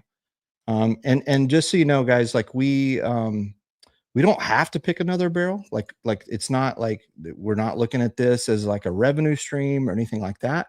All we are looking at this is from the perspective of like, hey, can we find something cool that you guys would like to try, and that or you guys would like to own? And I, we've been to Southern Collective before, and we kind of screwed up in that we fell in love with a barrel, and we didn't think we were big enough to do a drop yet, and so we didn't buy it. And it has haunted me to this day. And that was Nashville in November. It was like an 11-year Kelvin, MGP Kelp, finished in a Kelvin barrel. And man, it was fantastic. And I brought it back here to Houston. I let several people try it. They're like, why did you not buy this barrel? I was like, well, we didn't, this was back in November.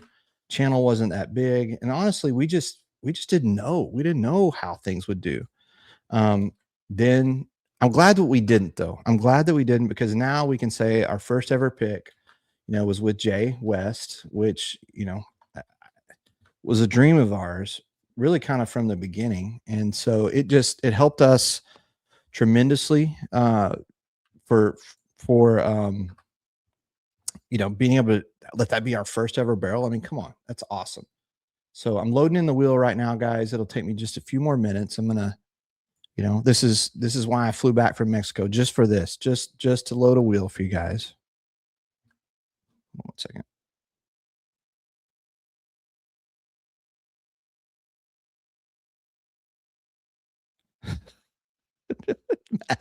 Mack is texting me. Mack will not be back. He's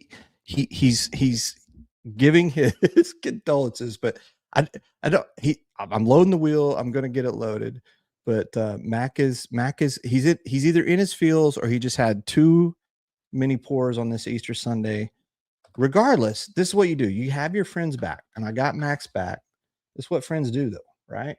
So I'm going to load the wheel up, guys. Give me just a few more. I'm almost done here. I just need to check Venmo to see if anybody came in over there, and I'll be done. I know you guys are probably saying stuff in the chat. I can't load the wheel and read the chat, so apologize for that, but I'll check back in with you guys in a minute. Let's see. I'm on Isaac real quick. So Isaac, got 2 here, but really enjoyed listening to David tonight. Thank you so much to David Tao again for coming on this channel and being here with us. Just, can't express how much it means to our little bitty tiny channel to have guys like that come on. It's just really cool.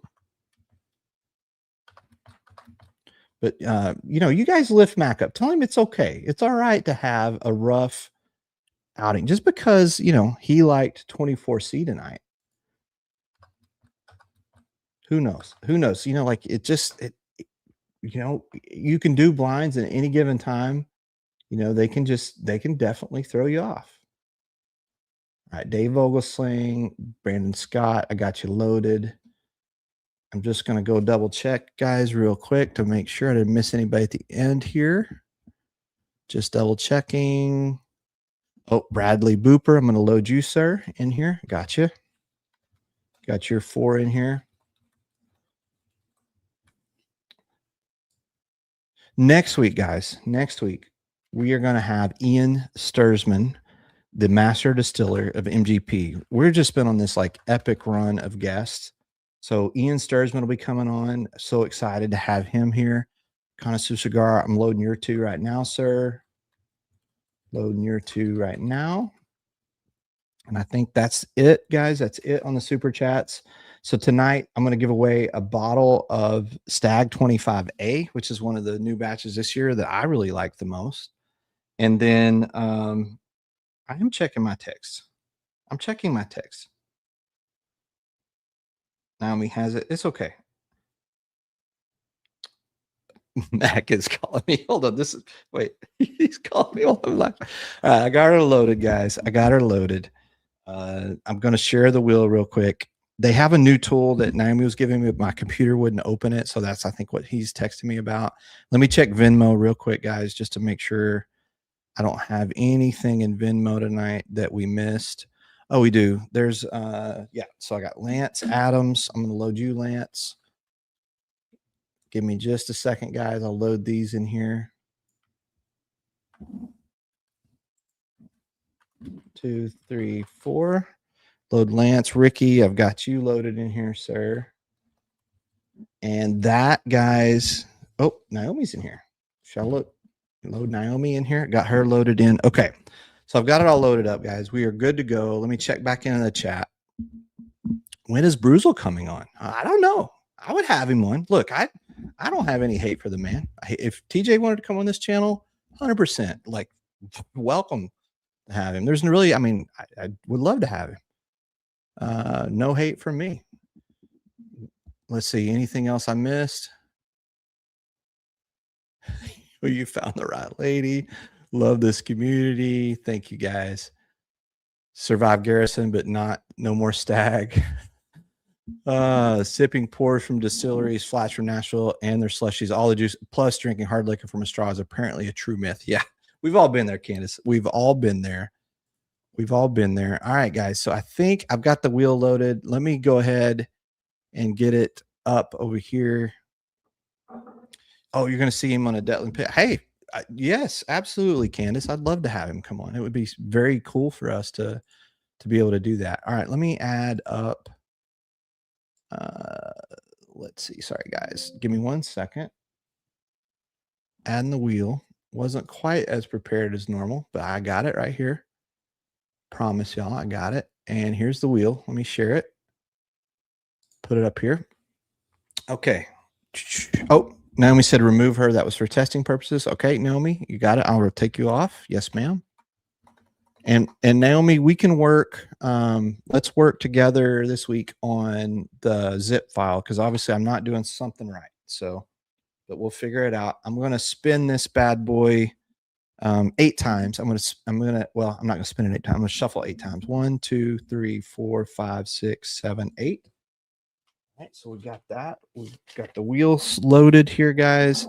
Good luck. Oh, I missed you. HTX. Oh, okay. You just did it, right? Okay. Thank you, HTX. Sorry, you just did it. I'm going to add you right now, sir. HTX-6SU. Okay. I just added you, sir. Did I miss anybody else? I got you, though. I got you. All right. I'm going to go ahead and shuffle 1, 2, 3, 4, 5, 6, 7, 8. All right. We're going to spin the wheel. Good luck, everybody. This is going to be for the Stag blind that Mack just did, plus the A. Smith Bowman. So you've really got like some killers in there. You've got the A. Smith Cast Strength 4. You've got the GTS 24, Stag 25D, and Stag 25C. So let's see here. Who's going to be a winner? Oh, HTX are you going to win from just coming right back in here? Or is it be Randall? Is it going to get to Randall the Express? It did hit Randall.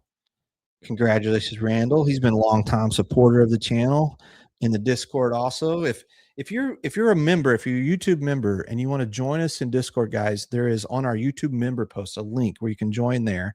So come join us, come hang out over there.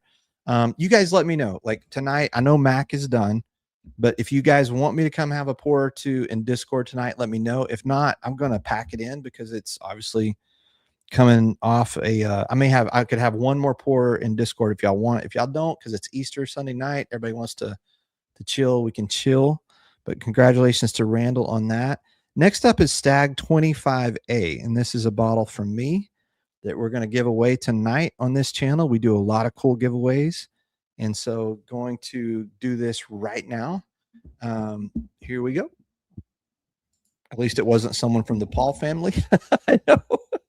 Go to bed, Harold says. I thank you, Harold. I'm glad to go to bed. But if anybody wanted to have one, I would do that because we normally hang out after. Stag 25A. Here we go. We still have 52 people watching this shit show. Thank y'all for being here.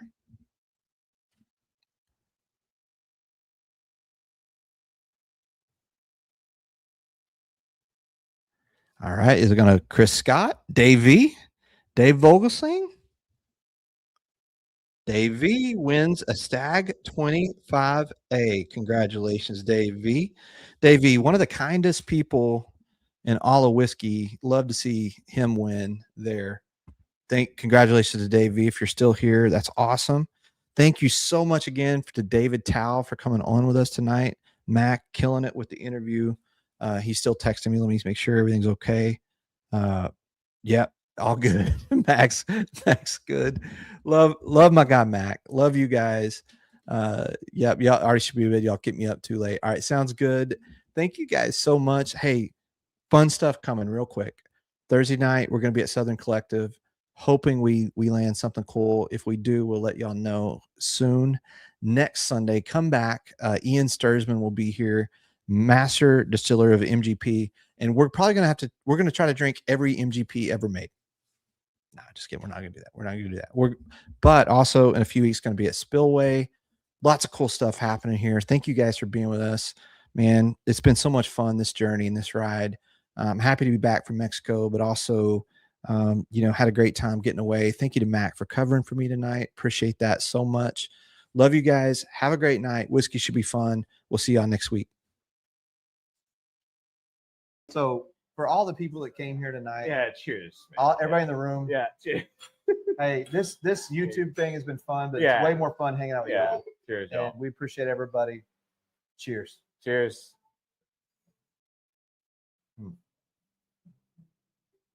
Oh, damn, that's good. Oh, the rye is so good. Damn, that's good. Oh, cheers, y'all. Cheers, one more pour.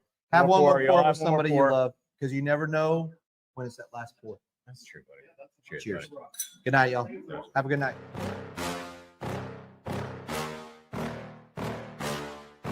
Yeah. Please tell me that I can't, that I won't, that I fail, that I'll never make it out, yeah. Please tell me all the bad, never good, fill my head full of every single doubt, yeah. Please say any negative thoughts.